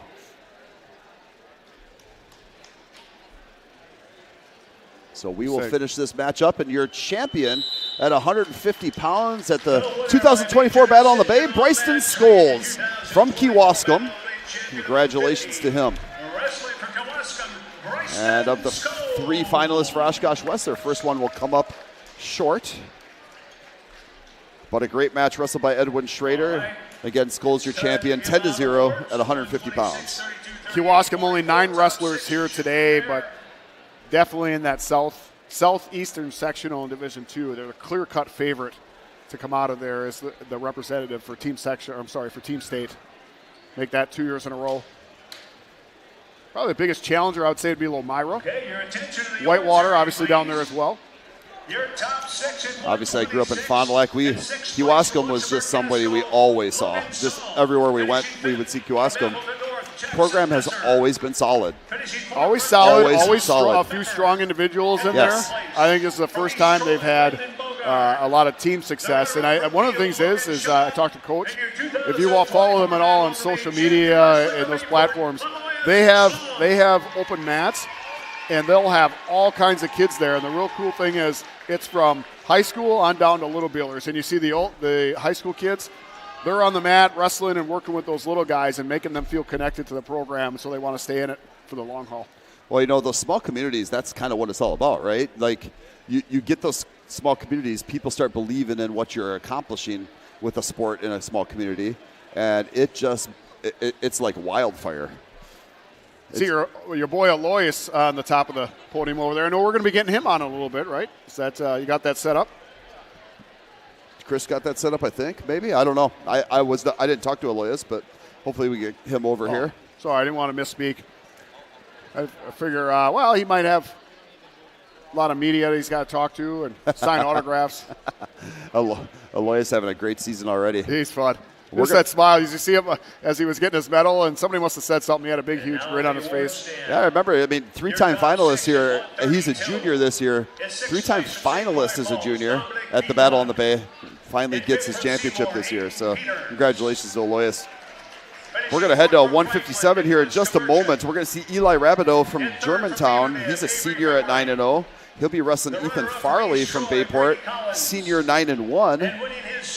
And one loss for Ethan Farley this year is against Kuchta from Coleman. Oh, yep. Number 2 ranked wrestler in the state. Right? So we were there broadcasting that. Kuchta dominating. Just looked amazing. So on Tuesday night, Bayport and Coleman wrestled. Obviously 2 top programs, Division II and Division I. And the result wasn't what you guys wanted as far as Bayport goes, right? And it's early. You kind of take your lumps. What's the mood as far as how do you come back from that and just rebound that team? So what you do is you get back on the mat, and right. So today you got a big tournament. You can't be in your home tournament and not bring it, right? And so Bayport comes out in the home tournament today, starts working hard, and walking away with a championship today. That means their kids are wrestling well today. Right. Now, did they wrestle well on Tuesday? No, they did not, and they know that. Yep. Not a single one of those kids thinks it was amazing. At the same time, right. I was going to say, probably one of the best things that you can have is you come and win a battle on the Bay. That kind of helps it a little bit easier with the duel on Tuesday. So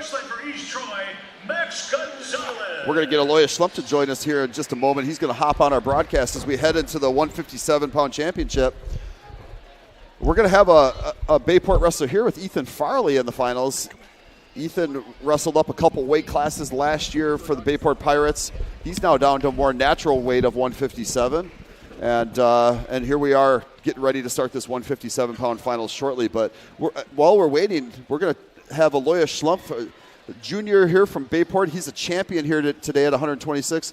Alois, congratulations. 3-time finalist. You got your championship today. How'd that feel? It felt great. Last 2 years fell short. Finally got the job done this year, so it's pretty special. Nice. Talk about Logan Schad, who you wrestled from Kiel. Have you seen him before? Have you wrestled him before? No, I've personally never wrestled him. My teammate that won it at 120, Owen Wathke, he wrestled him last year, I think at the Fond du Lac invite.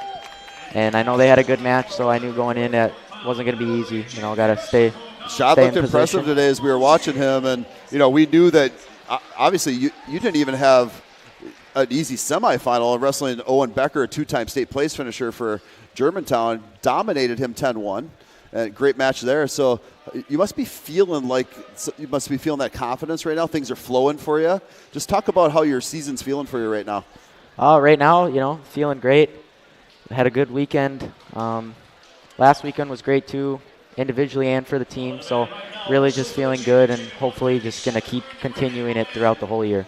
So you've had some highs and lows going here last weekend. Obviously, you guys go up to the LC Duels and dominate that tournament. Take on the number 1 ranked team in the state, Wyowega Fremont in Division III. Beat them. Take on your longtime nemesis, Luxembourg Casco. Beat them. And then you come down to Tuesday with Coleman, and it's a rough day. So we're going to walk out of today with a championship. How do you deal with these highs and lows? And as one of the members of the team that's a leader, how do you make sure that your teammates continue to keep bringing it and understanding that there are highs and lows in this sport? What do you do in your position as a leader? How do you help with that? How do you help the guys out with that? I'm just positive the whole time. Rabideau catches Ethan Farley here in the final. He's got him on his back. He's going to pick up a 3 near fall. 3 takedown, 4 near fall is coming here in a minute, I believe. I haven't seen him award that. There it is. So there's the 4 near fall. So Aloysius, talking about just being positive, go ahead.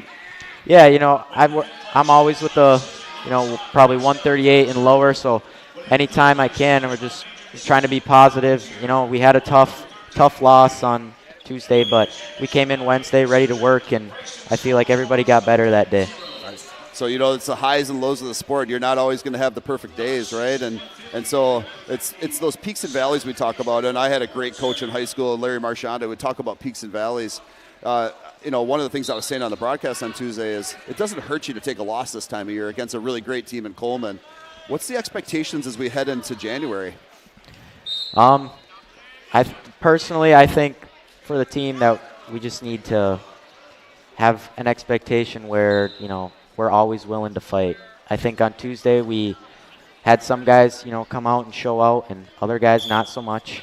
But, it's better to lose now earlier in the season, learn from our mistakes so we can become better as a team.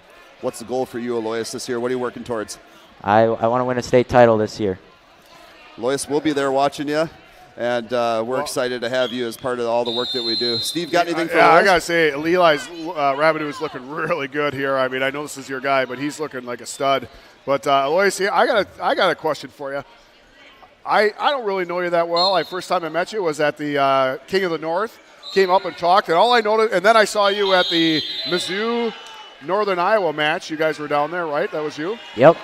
Saw your big smile on your face, and I just watched you wrestle. And my first impression of you is your big smile, and it just looks like you're having a lot of fun. Is this fun to you? Like, talk to me about your mentality when you're out there wrestling. Yeah, I think for the longest time I was focusing on winning and, almost scared to lose in a way. And sometimes, it's good to lose, but obviously nobody likes to lose. So I go out there with a mindset where, I'm just going to go out there, flow, be happy, and just, whatever happens, happens. That's awesome. Well, you can go back and listen to the broadcast, and I said it. I was watching you today in the semis and obviously at the King of the North, and I said, man, I tell you what, I don't know who's all at that weight class, but he's definitely one of my favorites to be on the top of the podium. And last weekend in February. So my favorite too, by the way, just so you know. Well, I have to be neutral, but I'm telling you what, you look really good. So that's a nice job, bud. Thank you. You bet. I'm not neutral, Aloysius. You're going to win this thing this year. Thank you. Aloysius, thanks for coming on with us and joining us. Congratulations on a great day, and keep this season rolling with the Bayport Pirates. All right, thanks for having me. Have a good one.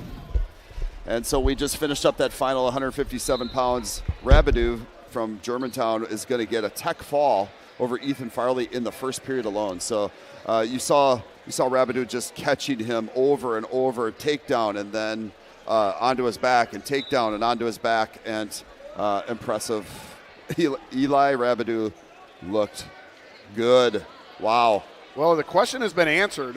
We were talking about Caleb Cady and where he's going to wrestle at state. He's got an Appalachian State shirt on, so might be a good sign. That might be a sign. Yeah, Katie.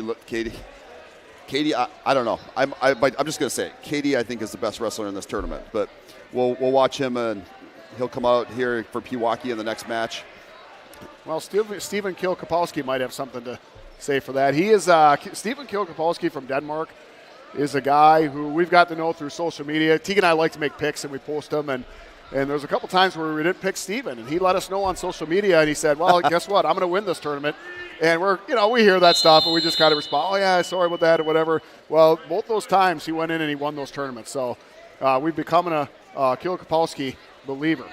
And obviously he's got a tall challenge, big challenge here today with Caleb Cady. But I tell you what, that's why you strap him up, right?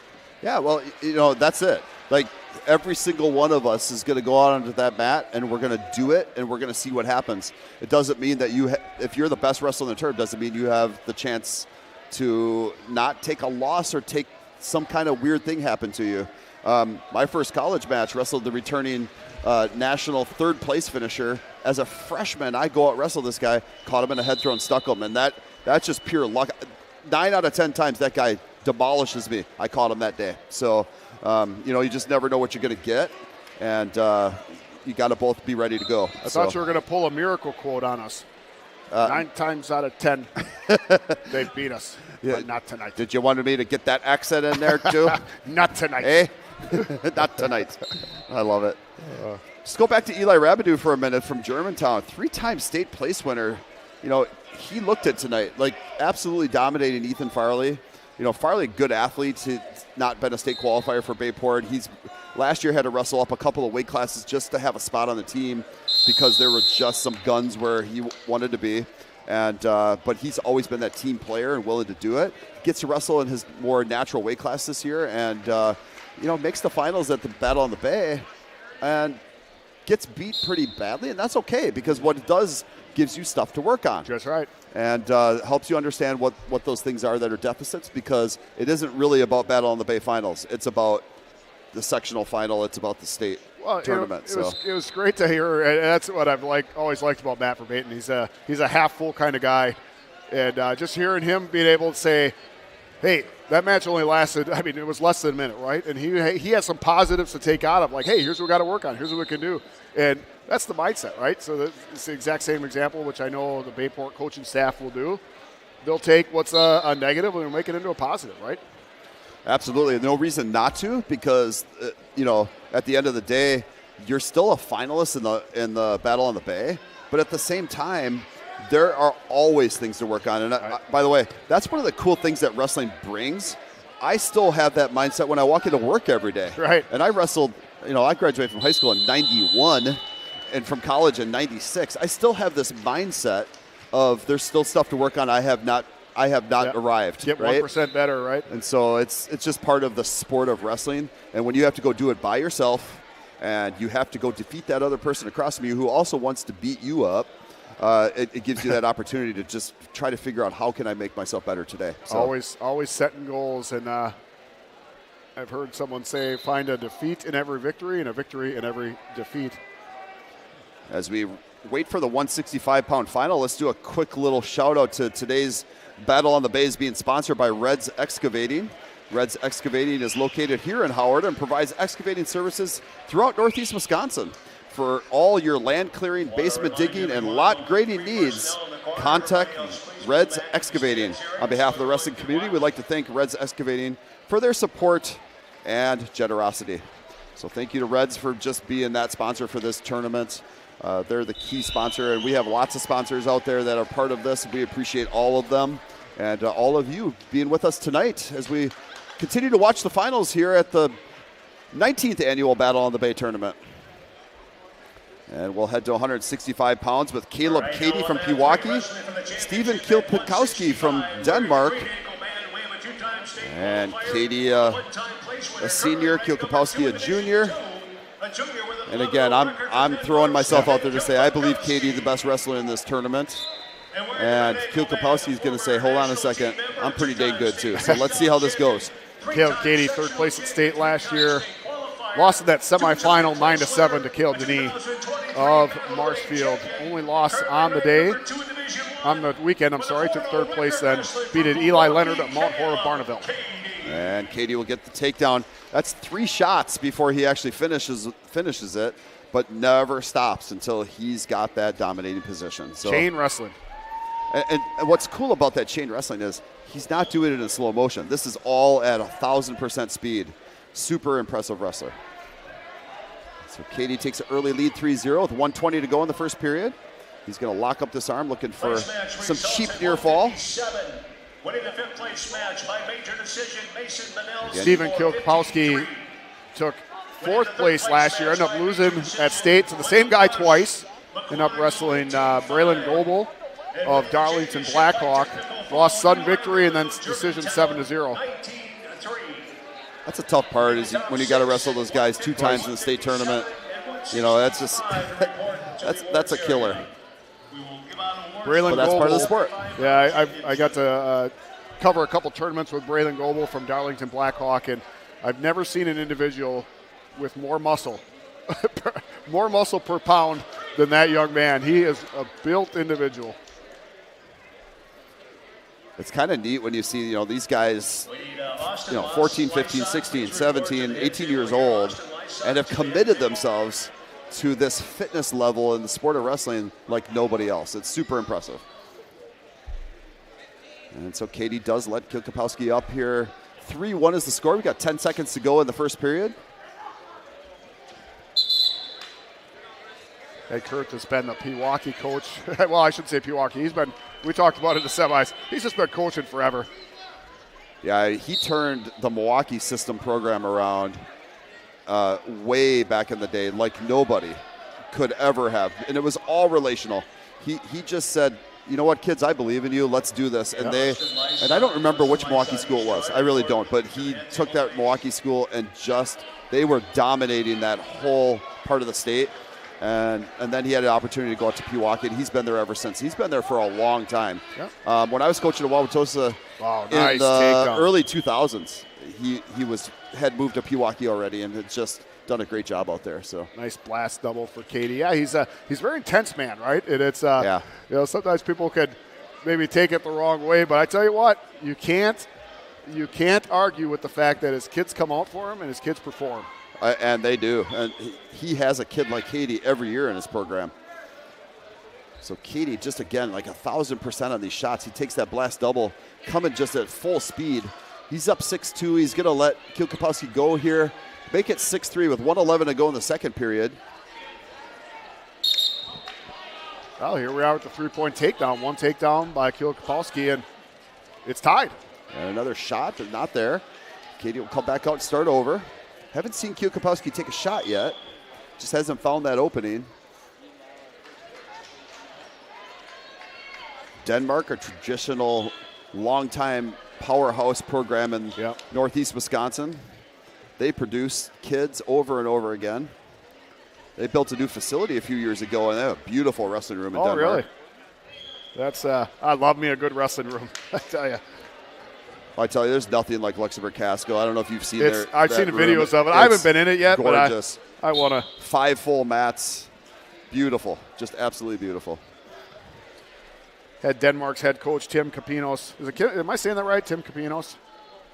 Yeah, we'll go with it. I think We'll go with Tim. Coach Tim on from Denmark. I should know this because we had him on, but just a great guy, right? Just very knowledgeable about the sport and doing good jobs at the Denmark program. And we'll finish out the second period. 6-3, Katie. Katie's a little more reserved than I would have expected here. Up 6-3, though. And he'll take the down position. Quick start here. That was fast stand-up. And a really nice hand control. He gets out quickly. Katie up 7-3. I do love how Katie changes levels. It's fast. Changes levels, changes angles. Another blast double. It's not there for him, but just a nice shot to watch. He can lead with his left leg or right leg. Katie in complete control, even though the match is 7-3. Those 3 points are all escapes that Katie gave up. And he's in on another double leg here. Going to finish it up. That's just frustrating. The guy's working on your head and in on your legs. Kilkopowski major decision over Easton Wharton of Beaver Dam to get here into the finals. Katie asking for the optional start. He's starting to feel something. He's got that rhythm going. Well, that's what happens, this time of year, especially when conditioning does really play a role.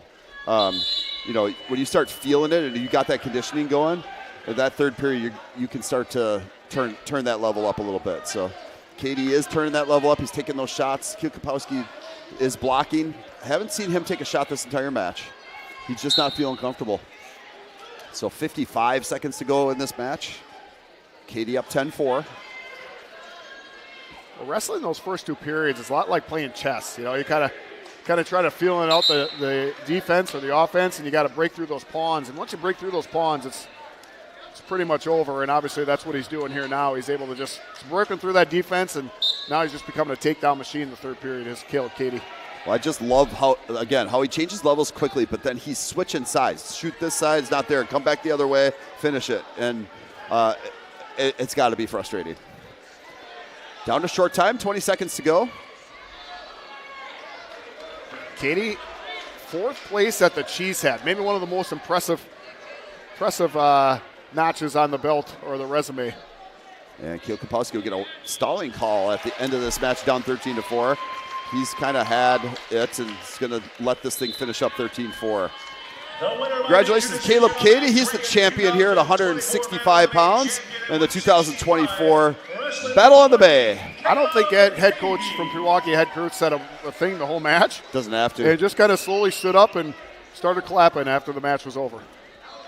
So when I was down at Wauwatosa, we were working hard to get a program started there, and combined program with Tosa East and West, and we just had nothing going on. And we were moving hard to get a middle school program started. Then we got a youth program started.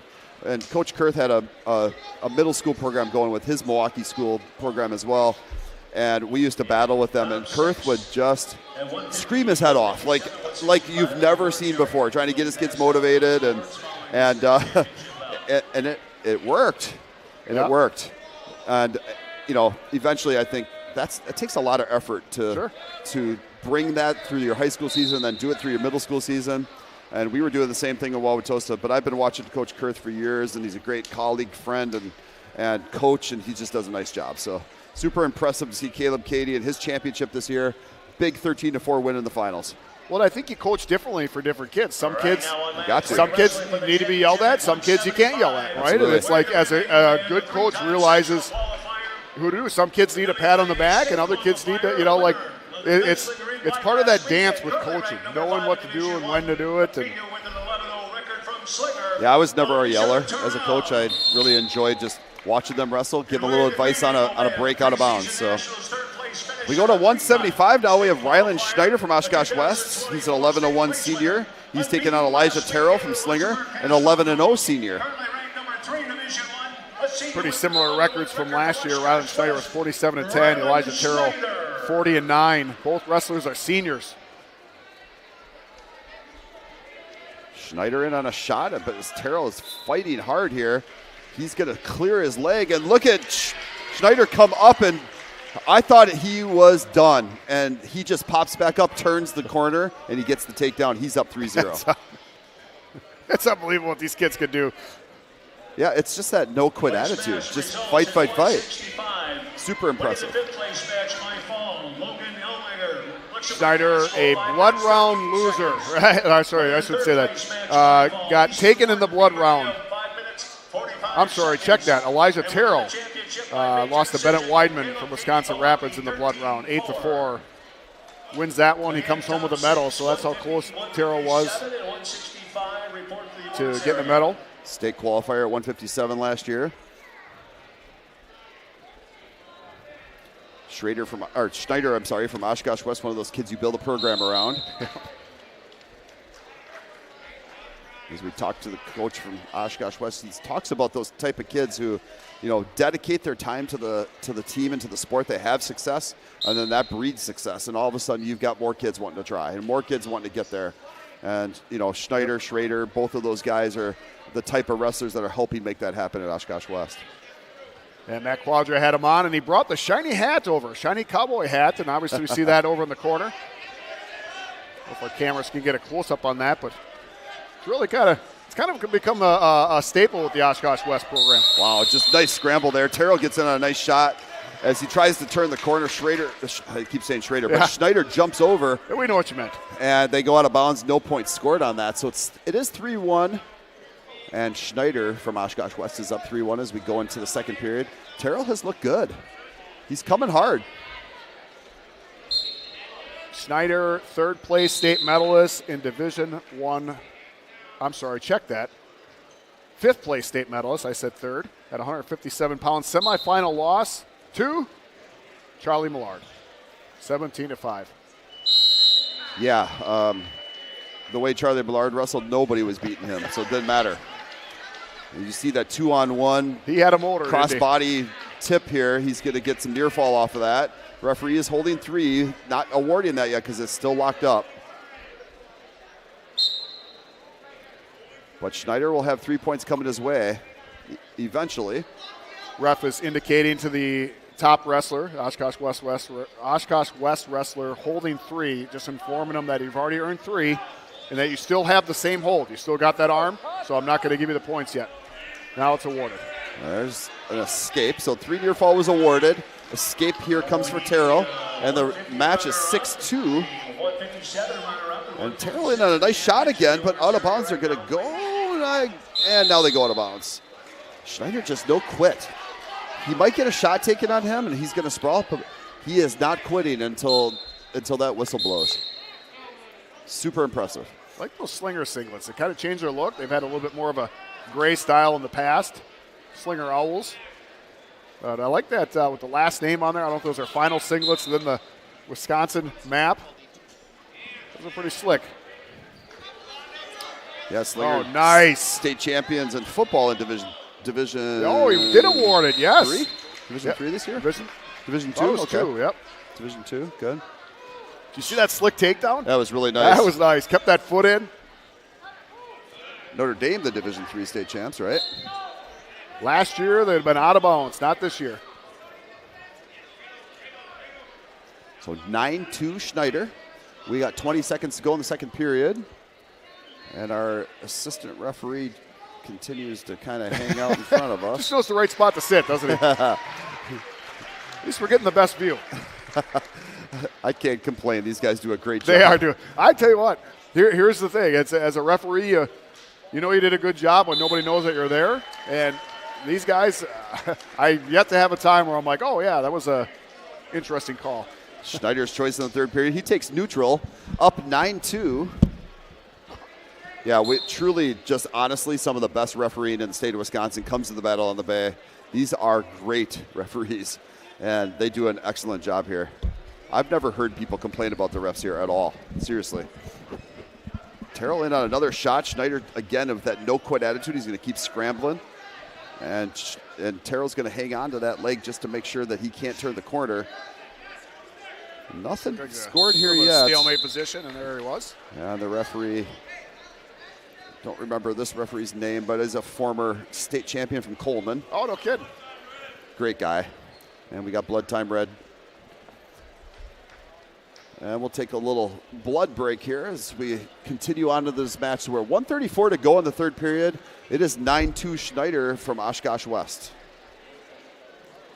So the second of 3 finalists for Oshkosh West. We'll see their heavyweight in the finals also. Oshkosh West almost becoming a little bit of a heavyweight with a little bit with their heavyweights the last few years. Is it kosher to say heavyweight still, or do we have to say 285? I don't know. Doesn't matter. We're going to call them heavyweights. The big dogs. The big guys. I know. I always feel bad when I yell, "Watch for the fat man's roll," and I don't mean it offensively. I mean, I say it if it's a 106-pounder, but no, that's a move. It's just the move. When you wing down on an arm, that's fat man roll. Again, Schneider chose neutral in this period, so it's 9-2. I'm not going to call it the calorie challenged wrist wrap.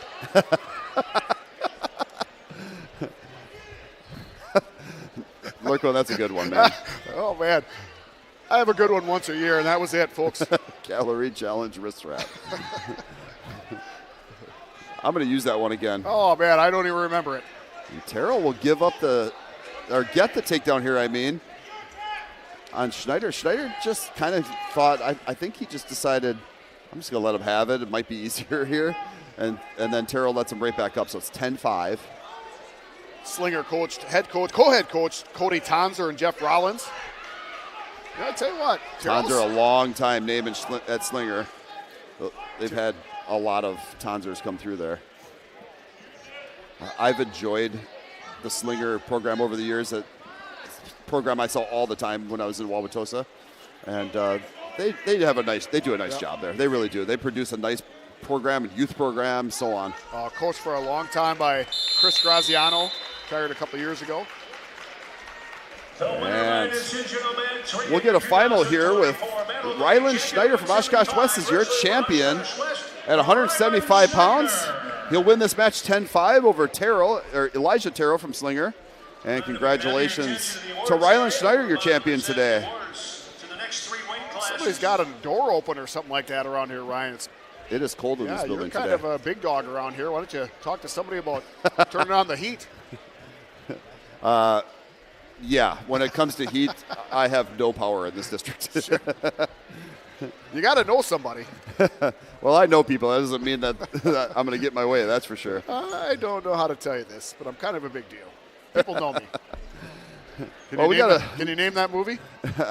I don't remember. I think it's Anchorman, if I'm right. Oh, okay. Well, we're going to head to another great match at 190 here. So we're going to get Ben Keenbaum from Kiel. He's going to wrestle Guy Fraley from Homestead. Both seniors, both 11-0 on the season. Yeah, this is going to be a pretty good match too, I think.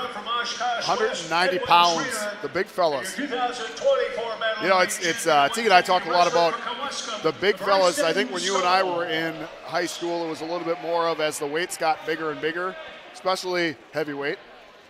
It was more of kind of like the Dancing Bears. Guys weren't that athletic; they were just bigger. That is totally out to the wayside now. You're seeing very large men nowadays, and they're athletic. They can move and they can score points. For sure, and you know they're not standing around waiting for an overhook or underhook. They're taking that outside single shot at 1,000 miles per hour, right? And if it's not there, they're reshooting. So it is fun to watch the big guys. Keenbaum here from Kiel. This is a fun wrestler to watch, and we saw Guy Fraley beat a great wrestler in Griffin Marco in the semifinals. And my goodness, like I've never seen a 190-pounder shoot like Marco can. Right. And Fraley really took it to him and beat him up. So, you know, good wrestlers. Both of these guys, great wrestlers. They're both state qualifiers or finishers. Keenbaum, a 3-time state qualifier. And last year, Guy Fraley from Homestead, a state qualifier. And, you know, we'll have Steve tell you a little bit more about that shortly. But this will be a fun one to watch. Well, I'll bring it up now. I don't know if short waist now or not, but Go for it. Yeah, Guy Fraley lost first round of state. That put an end to his weekend, but lost 3-1 to Hayden Chitwood of Big Muck. And but that didn't end his year. Homestead qualified for Team State, first time in school history. Last year, he got to wrestle at Kaukauna first round. And I'll tell you what, I was really impressed with the way the Homestead program went after Kaukauna. You know, I mean, you can just look and say, man, we got no shot, and they can lay down. But Ernie Millard had those guys ready to go, and they fought back, right? I mean, the path to victory was small, not very big, right? But Homestead went out there like they could have won the match, and Kaukauna just did Kaukauna things and put them away. Yeah, you got an elite program like Kaukauna, and you're a first-time qualifier like Homestead. That is one massive hurdle to overcome. Sure. Kaukauna at the end of the day beats them, and they're probably going to beat them 10 out of 10 times. However, what a cool opportunity for Homestead to get out there and show that, you know, we're a program that is to be contended with. And don't anybody look away because we're coming. So, That's right. And again, Guy Fraley here is a senior, one of the leaders of that team. He's going to show you that, yes, that's the type of program they continue to grow at Homestead. So congratulations. Ben Keenbaum, a 3-time state qualifier for Kiel. He is a Parkside commit. He'll be going to Parkside next year, wrestling for Coach Becker. And Parkside on the rise. And what's kind of cool, I mean, those of you that know anything about D2 Parkside, a lot of their studs are Wisconsin wrestlers. They are. Yeah, he's doing a good job of recruiting in state, getting some of those top quality wrestlers. And I always see, oh, this guy's committed, this guy's committed. I'm going, holy cow, they're going to be so strong. Yeah. Yeah, and I tell you, like, when you're a great wrestler and you've got these opportunities, it's as much about finding the right fit. Coach Becker is the right fit for almost any guy who wants to be a wrestler. He is just that great of a guy. And he will, he'll drive to the end of the planet to help you. He'll run with you. He'll wrestle with you, whatever it takes. And he's just that kind of coach. So, couple-time national champ, I think, or 3-time national champ for Parkside. I think so. And just a great guy. And so again, we start this 190-pound match. Ben Keenbaum from Kiel. He's wrestling Guy Fraley from Homestead. Both are seniors. Both are 11-0. And we're 30 seconds in. Keenbaum 42-11 last year. Fraley 47-13. Yeah, you watch these kind of wrestlers, these guys wrestle, and you're like, who are the 11 guys that beat them?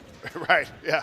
Who are the 13 guys that beat, just so impressive. All year long when you go to tournaments like this, it's gonna happen, Absolutely.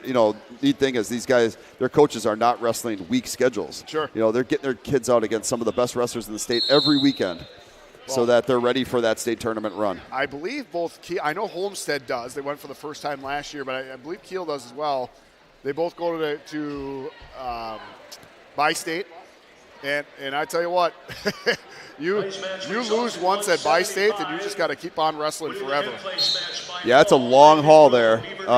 And by the way, you're not just wrestling Wisconsin schools there, you're wrestling Minnesota schools. Many of those Minnesota kids, because they can start in 8th grade, some of those guys are like 4-time state champions coming into their senior year. You just see some absolute animals when you're watching Bi-State. It's a fun tournament. Both wrestlers so far, not a lot of action, just kind of feeling each other out. 10 seconds to go in this first period. We have no score. Forehead to forehead, just kind of grinding. Little two bucks trying to establish dominance here. And Gavin Glander, your towel tapper, will stop the first period. The referees will stop them. We'll flip the disc. It's Fraley's pick. He'll go down. I don't know about you, but I like making that pick.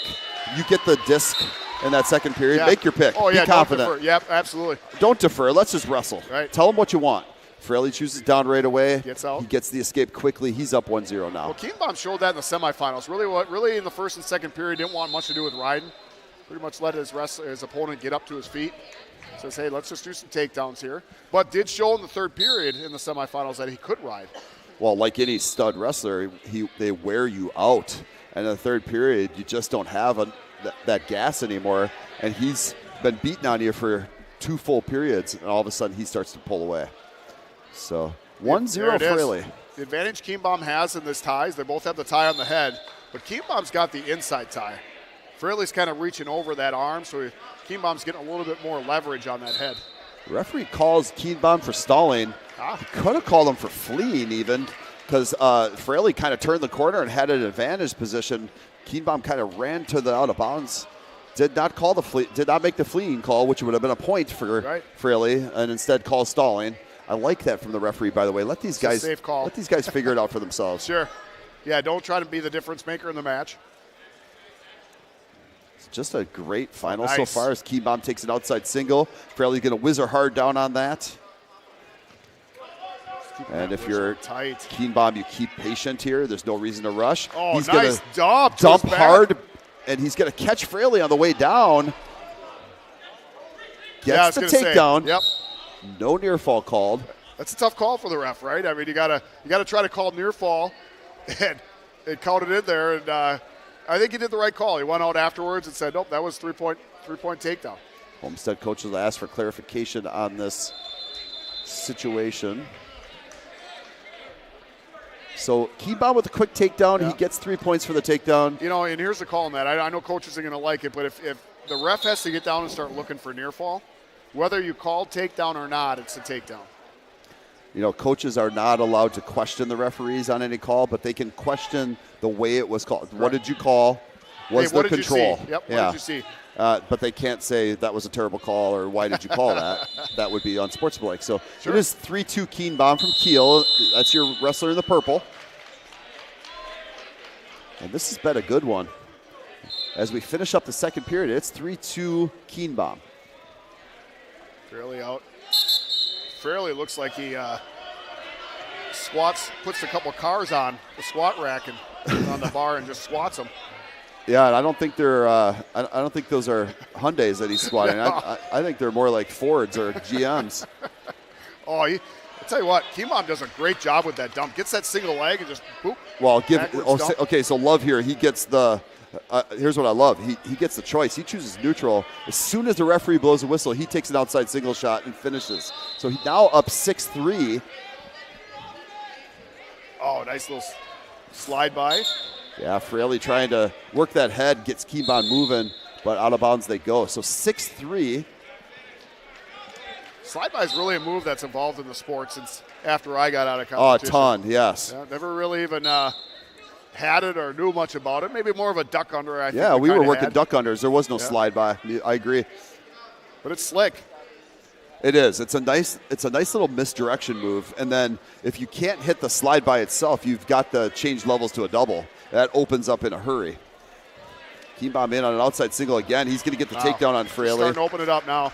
9-3 is your score. Now you might see Keenbaum go to that ride that we saw at the end of in the third at the end of the semifinals match. Or maybe not. Or he'll let him up. How about choice two? Yeah, he says, forget you, Mr. Announcer. So 9-4 is your score. Keenbaum opening up here in the third period with 2 takedowns in this period and dominating this match 9-4 with 43 seconds to go. Keenbaum looks good. Fun wrestler to watch. I watched him last year as a junior and thought, man, this kid is impressive. And yeah, I would put him on a highlight reel this year. He's just that talented. Well, call me a broken record for the semis. I know most people weren't watching, but I was impressed with him when he was a freshman. I saw him. I'm like, who is that kid? Yeah. He looked exactly like this. It's just a little bit bigger now. And he's going to finish this match out with a 9-4 win. Nice. Maybe not. Maybe we'll pick up some more points. And no, it'll be a 9-4 win for Keenbaum. He'll be your 2024 Battle on the Bay champion at 190 pounds. Yeah, give it to Fraley right there. He easily could have just gave up and gave that takedown because he kind of was dead to rights. Just shows you the champion in the kid that, hey, I know I'm not going to win this match, but I'm not giving you this last second takedown. Well, I'll give Fraley a little bit of extra here, too, to say he walked into the middle of the mat. He shook Keenbaum's hand, and you could see the look on his face was, you were the better wrestler today. Right. And today, you know what? Today, yeah. Right? Yep, absolutely. If he was the better wrestler, give it to him. That's right. Give it to him. Tell him. Yep, tomorrow's a new day. Because I'm coming back tomorrow, and we're going to try again. So, excellent final there at 190 pounds. And Ben Keenbaum from Kiel is your champion with a big win, 9-4. Speaking of big, we're going to head to 215 pounds where Kale anyway, Leisgang from Seymour can't be less than 6'7". I mean, he's a full head more than Mason Grove from Beaver Dam. Here is the tail of the tape, right? Kale Leisgang, 47-6, a junior. Mason Grove, 41-13, a senior from Beaver Dam. I don't know.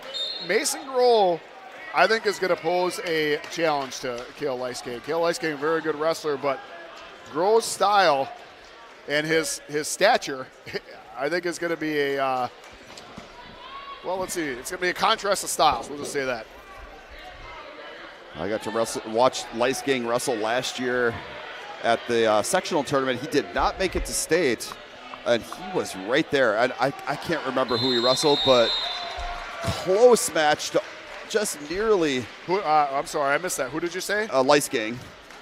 Just nearly missed going to state last year. No, he was a state qualifier last year. Oh, never mind. My mistake. In fact, maybe that's what it was. He won a match in the sectional wrestleback that got him to state. Maybe that's what it was. Okay.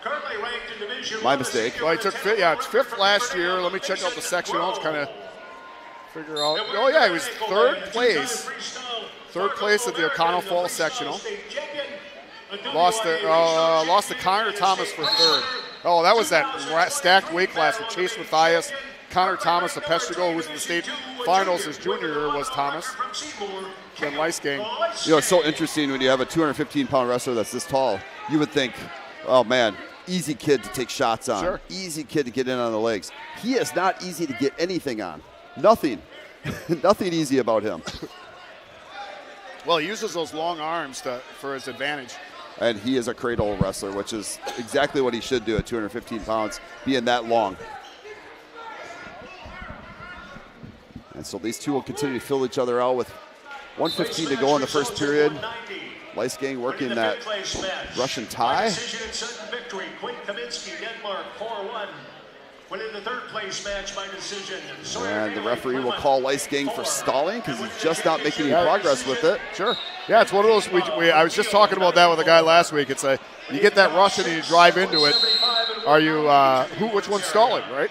Well, you know, it's so interesting. You can't just sit and hang on anything in the sport of wrestling. They will not let you do that.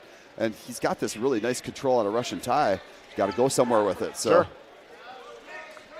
Referees study. We study in the offseason. We take a look and say, okay, what are the trends? What are kids doing to kind of, I don't want to say cheat the system, right? I'm not saying Leisgang is doing, but what are guys doing, and what's the call on this?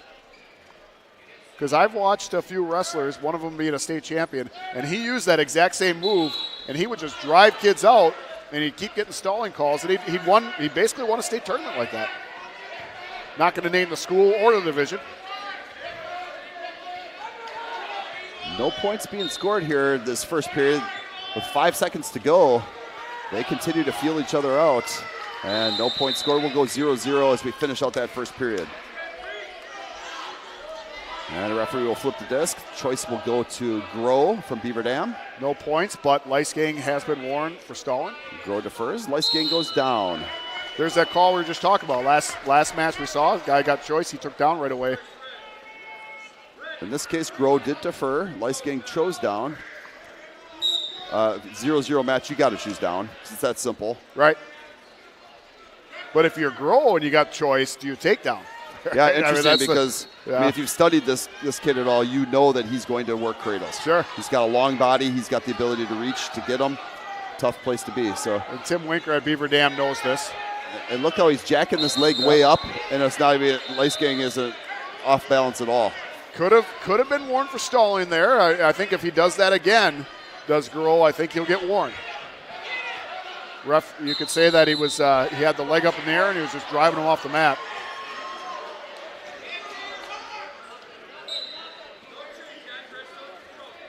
We had head coach Joe Rhaegar of St. Clair Falls on, and we were talking a little bit about Joel Petherbridge, and Joel Petherbridge now is up 3-1 for the third place match. Leisgang gets a reversal. Here's where Grow's got to be careful. Obviously, a cradle can come at you anywhere, any place, any time. Petherbridge wrestling Lucas Wyenberg from Bayport in that third place match over there. We haven't mentioned this. We're a little late for us to mention this, but we are broadcasting the third place matches if you're interested. Sure. You can find those on the BP radio site. You can find them at Wisconsin Wrestling. They're broadcasting for us tonight too. They're kind of stealing off our broadcast so you can see it there. Siphoning. Well, maybe not. Stealing's a bad word, Too but bad. It's really nice that we have this community of wrestling that wants people want to watch, right? And we can have the opportunities in 2024 to. It's a symbiotic relationship. Yeah, I love that, and it is a good relationship, and we enjoy it. Leisgang continues to lead here with 40 to go in the second period. He's up 2-0 with the reversal. It's just so hard. Working hand control. So hard to get away from Leisgang. He's got that long, tight waist, and then he just keeps chopping at your arm. You establish your base on the bottom. He just keeps taking out the legs of the table. Yeah, every time you find a spot, he ties up a 2-on-1 and brings you back. Here's the thing: is people are always going to use this thing on him to say, "Well, he's long. Well, he's big." Sure. No, he's good. He's good. He's a good wrestler. He's very good at what he does. And he's long. No, well, he is, but no, but his technique. Technique is all there. He's doing everything that a guy that's a foot shorter does, right? Yeah. Well, same deal. When you see wrestlers that are just stacked, humongous, like. Oh, nice job by Groh to get a scramble there for an escape. Everything he could for since that reversal happened to get out. And I tell you what, if you're Groh, you got to go down. Absolutely. Groh gets the escape late in the second period to make it a 2-1 advantage for Leisgang. No hesitation on that at all, man. You just got out, and you did very well. And I tell you what, remember, Leisgang's been warned for stalling already. There was a couple times there I thought the ref was going to warn him. Yeah, I mean, if he's not making some sort of improvement to get Groh towards his back, he's going to get called again. I tell you what, Groh, this is absolutely we're not where you want to be. And Groh's got to get off his belly and start moving here. Again, 2-1 Leisgang. The top wrestler is winning this match 2-1. Oh, look like Leisgang had a stalling call for Groh. Okay. So each of them has a stalling call. That was more because the head was down. I mean, it's not. Absolutely. I think if your head's up in the air, that's not coming. So those are warnings the first time, and then if you get called again, it's a point for the other guy. But now you can take a look at Leisgang and say, hey, is he coming off the hips? Right? And it's well, he's 2-on-1, times there things it up, is. and there's the stalling call. There is that stalling call. Now, here's the thing, Ryan. What do? Do you keep, for a minute 14, do you keep trying to ride him out, or do you say, hey, let's go to our feet? Be interested to see what the coaching staff decides. Well, here's what I would say as a coach. It's not going to get any better around the whole idea that you aren't turning this guy and you just got called for stalling on top. Sure. Let him go. Take your chances. They're talking about it right now. I know you're going down a point if you let him go, but you got to go take him down. So that's my opinion. That's what I would tell my wrestler to do. Oh, I love this. I love it too. This is the chess match. I like to know what coaches are thinking, right? Like I personally, like you said, I would go neutral, but they know their wrestler better than we do. Now can he say, did he drive him off? There it is. Yep. Now you got no choice. Now you cut him. Now you got to. So they just said that Leisgang stalling again as they go out of bounds. That's his third warning for stalling.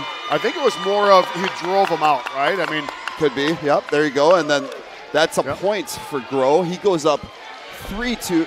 3-2. So now Groh winning the match. Leisgang's going to let him come to neutral now, and it's 4-2. And now it's Leisgang's job double unders with 50 seconds. Groh's been warned as well, so he's got to stay in there. Oh, he's got that arm locked. Oh, he's warning. There's the stalling call on Groh. And now we'll make it a 4-3 match. Groh still winning. Groh's got a circle. Now we're handing him out. Leisgang's going to keep working those underhooks. I guarantee you he's going to jack that up. That's his best opportunity here. But Groh's working hard to get that butt back to the center. Leisgang's just kind of doing definitely understands the situation here. He's got that over tie. Leisgang not really working for the takedown, more working for the stalling call. Now he's got that leg, though. Did a good job. 15 seconds to go. It's 4-3 Groh. Oh, nice ankle pick attempt. He got behind him. And he gets that down. Wow. Well done by Leisgang. He scrambled. He went after it. He got that takedown. He's up 6-4. And Cale Leisgang from Seymour will be your champion at the 2024 Battle on the Bay tournament. Congratulations to him on a job well done. You know, both coaches standing up and applauding for their guys because that was a heck of a match. Great. And we got a replay here as we'll watch that replay, and you can see that ankle pick. He gets Groh kind of off balance, and he's going to make that quick spin around. Almost kind of like stunned Groh, didn't it? Absolutely. I mean, you don't expect that coming at you, really. And is a quick reach for that ankle pick, and there's your long body playing its advantage. Wow. So congratulations to Caleb Leisgang, a two-time champion here at the Battle on the Bay. Last year's champion as well at 215. Yeah, definitely. And he wins this match against Mason Groh from Beaver Dam, and 6-4 advantage, and he is your champion at 215 pounds. Well done. Yeah, it was a very good match. Groh, I thought, wrestled a great tactical match against a kid that's hard to wrestle. And I think if you're Groh, you chalked it up as a great experience, and then you're just happy because you know you never have to see that kid again. For sure. Chris Learman, our producer over here, hitting replays for us, which is awesome. I do his job during the football season while Chris is making the call. I do the computer, and I'm always jabbing him with my elbow going, got a replay for you. So he just jabbed me. That was kind of awesome. That's cool. Get me back. I don't know how many ribs I've broken from him. I jabbed too hard. Just kidding. Totally joking.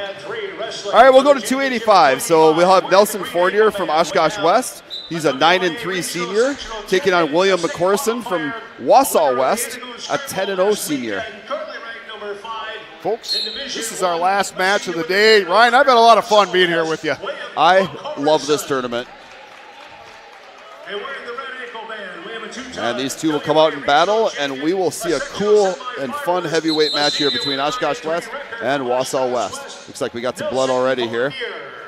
Nelson Fournier is sporting the best mullet of the day, I got to tell you. Oh, yeah, absolutely. It's still weird to me that the hair can be so long in wrestling now. Yeah, isn't it something? They can have beards, they can have mustaches. I don't get it, but it's because I don't have any hair, but really because once upon a time. It's very bizarre that we can see all this hair flying around. But right. Good for these guys, and I love the rule, by the way. The rule was put in place because what really was a bias rule against what could be beliefs within religions and other things like that. That's why the rule was put in place to say, we're not going to discriminate that way anymore, and we're going to let you do what you do. And on a simple level, refs always had to determine. Refs are pulling hair down and doing this. It's like, come on, I don't want to be a stylist. Right. Just let them be who they are. Let's let them wrestle. And it's not. I don't think it's affecting anything about the sport or the ability to score or anything like that. If anything, if it's a problem, it hurts the kid with the long hair because it's getting in his eyes, right? Yeah, I mean, that's And good for them. Let these guys have evaluate a rule, take a look at it. So again, Nelson Fournier from Oshkosh West and William McCorson from Wausau West. The Battle of the Wests. All right, this is the last. Good for Oshkosh West. Last year they had Party on Garth Martell, who was a state place winner, and he graduates, goes to wrestle as an Oshkosh, I believe, and waiting in the wings is Nelson Fournier. For the most valuable wrestler ballot. Yeah, tough situation for Oshkosh West to keep reloading these heavy guys. It's awesome. It's terrible for them, so terrible. And good for Nelson. Good for Nelson, right? I mean, obviously a JV backup the whole time, doing varsity reserves, and sticks around. That's the great part about it. Yeah. Well done, and you can tell he has been developed by a stud wrestler, and here he is in the finals of the Battle on the Bay. And so we'll get a little blood time here for McCorson again. Still 0-0, 37 seconds to go in the first period. No score here. Well, McCorson we talked about earlier as far as this did qualify for state. Only wrestled one time, lost 8-6 to Nathaniel Langdon of Elkhorn, who he beat in the semis. Nathaniel's wrestling over there right now. Avenged that loss. Not only beat, but beat handily in the semifinals today. So congratulations on getting that match back. Lots of blood flowing out there. The referee spraying. There's blood everywhere out there. So. Well, and we take a look at, I spoke too early, right? Nelson was a 215-pounder last year. So everything I said about him being on JV and waiting in the wings, just forget that all, right? I'm going to have Chris edit that out as well. But did take fourth, was a sectional medalist. Lost in the semifinals, sudden victory to Nathan Steves of Germantown, and then lost the third place match to Aiden Grolke. And I believe Aiden Grolke was a state qualifier as well. Went back and wrestled back. By the way, as we're kind of waiting for blood to finish up here, I can confirm that Steve's earlier prediction that Bayport had already locked this tournament up is true. Okay. Bayport has 498.5 points right now to second place Luxembourg Casco's 415.5 points. And so we will be able to congratulate Bayport as soon as this match is over as the tournament champions. And job well done today after Bayport had a really disappointing loss on Tuesday with Coleman. I don't know that they're disappointed to lose to Coleman, but disappointed in how badly they lost to Coleman. Right. At the same time, coming off an amazing weekend last weekend. I like Aloysius' response to that. That was really good. That shows that's junior leadership. I really was happy to hear what he talked about there. So now I know you guys have wanted this Battle of the Bay championship for a while. So the after party, does this trophy come to it and get prominently displayed with all the food and drinks that go with it, sodas? Always soda, but there will be a little worker party that we'll have after this for all of the volunteers that work today. The wrestling club always hosts a get together, and they'll be very excited to talk through the fact that not only did they win a huge tournament like the Battle on the Bay, but they won their home tournament. And that's awesome. There's nothing like winning your home tournament, especially when this is an absolute beast of a tournament. So it is. That'll get some great momentum as they head to Fond du Lac next weekend, and they'll head to Bi-State over the holidays, and eventually to Pulaski tournament in January. Good momentum when you can win a tournament like the Battle on the Bay. Awesome. I've yet to be invited to that after party, but maybe you're number 4. You can come. You can be my date today, Steve. If you want to join me. I'm telling you. It's like going to school on Monday and everybody telling you about all the fun they had in the weekend. And boy, I was invited to that. But Wausau West, coached by head coach Troy Fabry. Troy I've had on the podcast several times. This is a tense dude, wrestled for UW Lacrosse. That guy obviously is doing something right, because that program, that wrestling room is full. And, that lacrosse program is. Well, I meant Wausau West, but yeah, lacrosse as well. Well, I just wanted to give a shout out here to lacrosse, who's ranked number 2 in the nation right now. Yep. And this is coming from a couple of your broadcasters, a couple of Whitewater guys. But the lacrosse program looks amazing. Sure. And by the way, yes, Wausau West has really kept a strong tradition of a really outstanding program that continues to kind of dominate in the entire northern Wisconsin area. And what's the team that they cannot overcome? Wisconsin Rapids, which they're going to have to find a way to beat Rapids so that they can say we've arrived. So.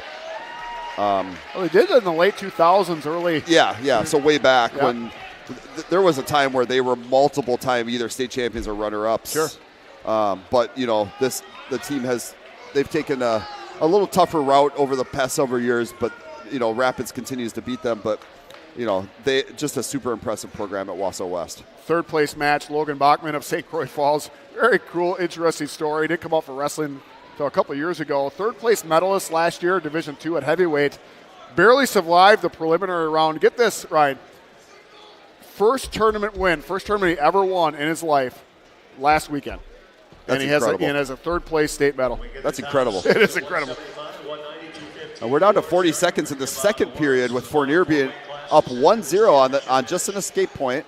That's all we've got in this match. These two continue to feel each other out, trying to find that opening, that spot where they can get in and get some extra. Oh, that was nice. Extra points. I was just about ready to say this is kind of your typical slower pace heavyweight matchup. And Nelson goes ahead and does a nice shot. And the problem with it is he took a beautiful shot, but he's got to carry the weight of McCorson. Nice. And McCorson scrambles. Fournier comes right back up with a stand-up. No points awarded, and it's still 1-0 with 5 seconds to go in the second period. Great response from McCorson, and I do like the ref there that he waited just slightly because the hands were down. You notice that? Yeah. Is that Nelson was check that. McCorson was around him. Nelson Fournier's hands were down just slightly, but Nelson was the one that initiated the activity, and he almost kind of let it go like, hey, I'm going to give you a little time to respond here.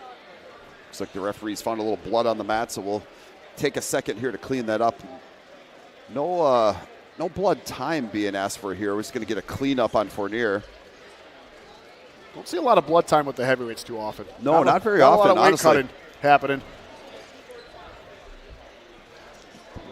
I'm going to give a shout out here to ENTs. If you have big problems with blood, with bleeding out of your nose, go see your local ear, nose, throat specialist. Okay.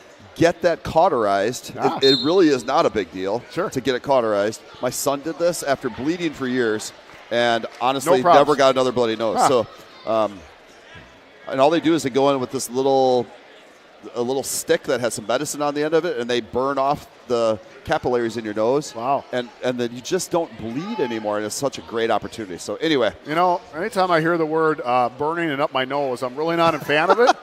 But if you say it works, Ryan, I'll go with it. I'm telling you what, it works. So Fournier gives up the escape here.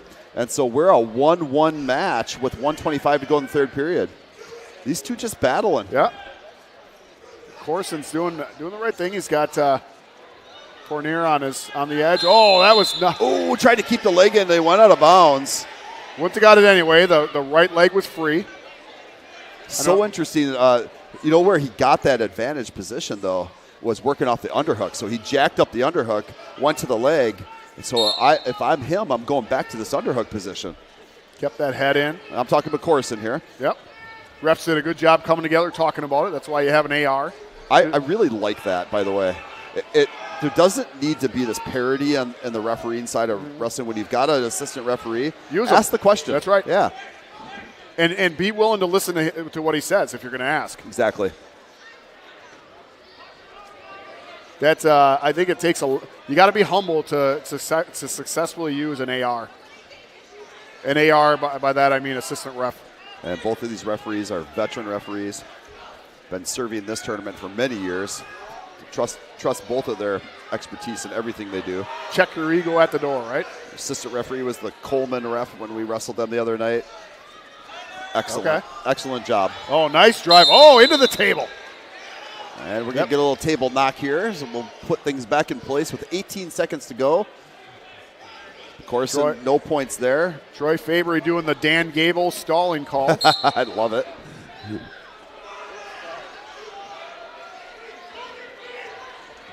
Nice shot. There's that nice shot that we saw before. And if he doesn't come up with it, he's got to carry that weight. He's going to be in trouble. Oh, I thought we were going to see a toss there. Over-under. I wondered. Oh, I thought it was going to be here comes the boom with the over-under. No point score. 1-1. Yep. We get bonus wrestling at heavyweight. You know what? We get some extra wrestling. Free wrestling, we always call it, down on the farm. So when you go overtime in wrestling, it's a 1 minute on your feet period to start. First point score. If you score points in any manner, doesn't matter what it is, you win. So it could be scored on a stalling call, if you score it on technical violation, illegal, whatever it might some be. illegal move or whatever, technical Yes, violation, you win the match. If you get a takedown, you win the match. So these two will continue to battle, and we're down to 40 seconds to go in this overtime period. Oh, nice. There's the body lock. Oh, that's two. Well done by McCorson. Take him right down to his back. Fournier realizes that if he doesn't keep scrambling, he could give up a pin, which just you don't want to do that in a finals match. You watch the assistant ref. Assistant ref didn't do didn't say anything. Just pointed to the gym floor and let the other ref know, hey, the foot hit it. We're out of bounds. So McCorson gets the takedown. He gets the Fournier fall. He'll end up winning that match 7-1, even though it was in overtime. And good job to him for just really going after it and trying to get that final points to win. And McCorson will be your champion at 285 pounds from Wausau West. Congratulations to him. I'm going to sign out, but I'm going to say two things. I'm going to say congratulations to Bayport winning that championship. That's awesome. I'm going to say thank you to you guys, Chris and Ryan. It's been awesome broadcasting with you, and I appreciate you, and I can't wait to do it again next year. Ryan, always great to see you. And I'll let you do the sign-off. I'm going to go radio silent. I'll let you do the sign-off for everybody else. So. We'll see you on the mat another place. And anytime you need some extra help, you give me a call. Awesome. Always great to have Steve Lurkin with us from Wisconsin Wrestling. He's here to support this tournament and all the great things that we do in this sport. And, yes, Bayport will be your champion today easily in this tournament. Congratulations to them as they take out Luxembourg Casco as last year's champion, and super impressed with the overall effort today from Bayport. So congratulations to the Bayport Pirates. They are your champions of the Battle on the Bay in 2024. And I'm going to thank Steve Lurquin. I'm going to thank Chris Learman as we finish up our broadcast here. And then also a quick shout out to Brian LeClaire and Chandler Sorter, who were running your third place match, doing your call over there. Thank you to them. And as we finish this up tonight, I want to say great job at the Battle on the Bay today by everybody involved. This thing is a 10-mat monster, and it's just another great day another great day of wrestling here in the state of Wisconsin. So congratulations to the Bayport Pirates as they finish out this awesome tournament with the championship. And we will not be on a broadcast this Thursday as they will be heading to a double duel with Manitowoc and Sheboygan South. We're not able to get in for a broadcast for that, so we will catch you after the new year. We'll be on broadcast after the new year as we get into the second half of the season. So Bayport Pirates will be at Fond du Lac. This Thursday they'll be at Manitowoc for a double duel at the Manitowoc and Sheboygan South. Saturday at Fond du Lac, and then the following over the holidays they'll be at the Bi-State Classic. We'll catch you in January, and thanks for joining us here today at the Battle on the Bay Finals. Congratulations to the Bayport Pirates, and have a great evening, everybody. Be safe out there. Thank you so much.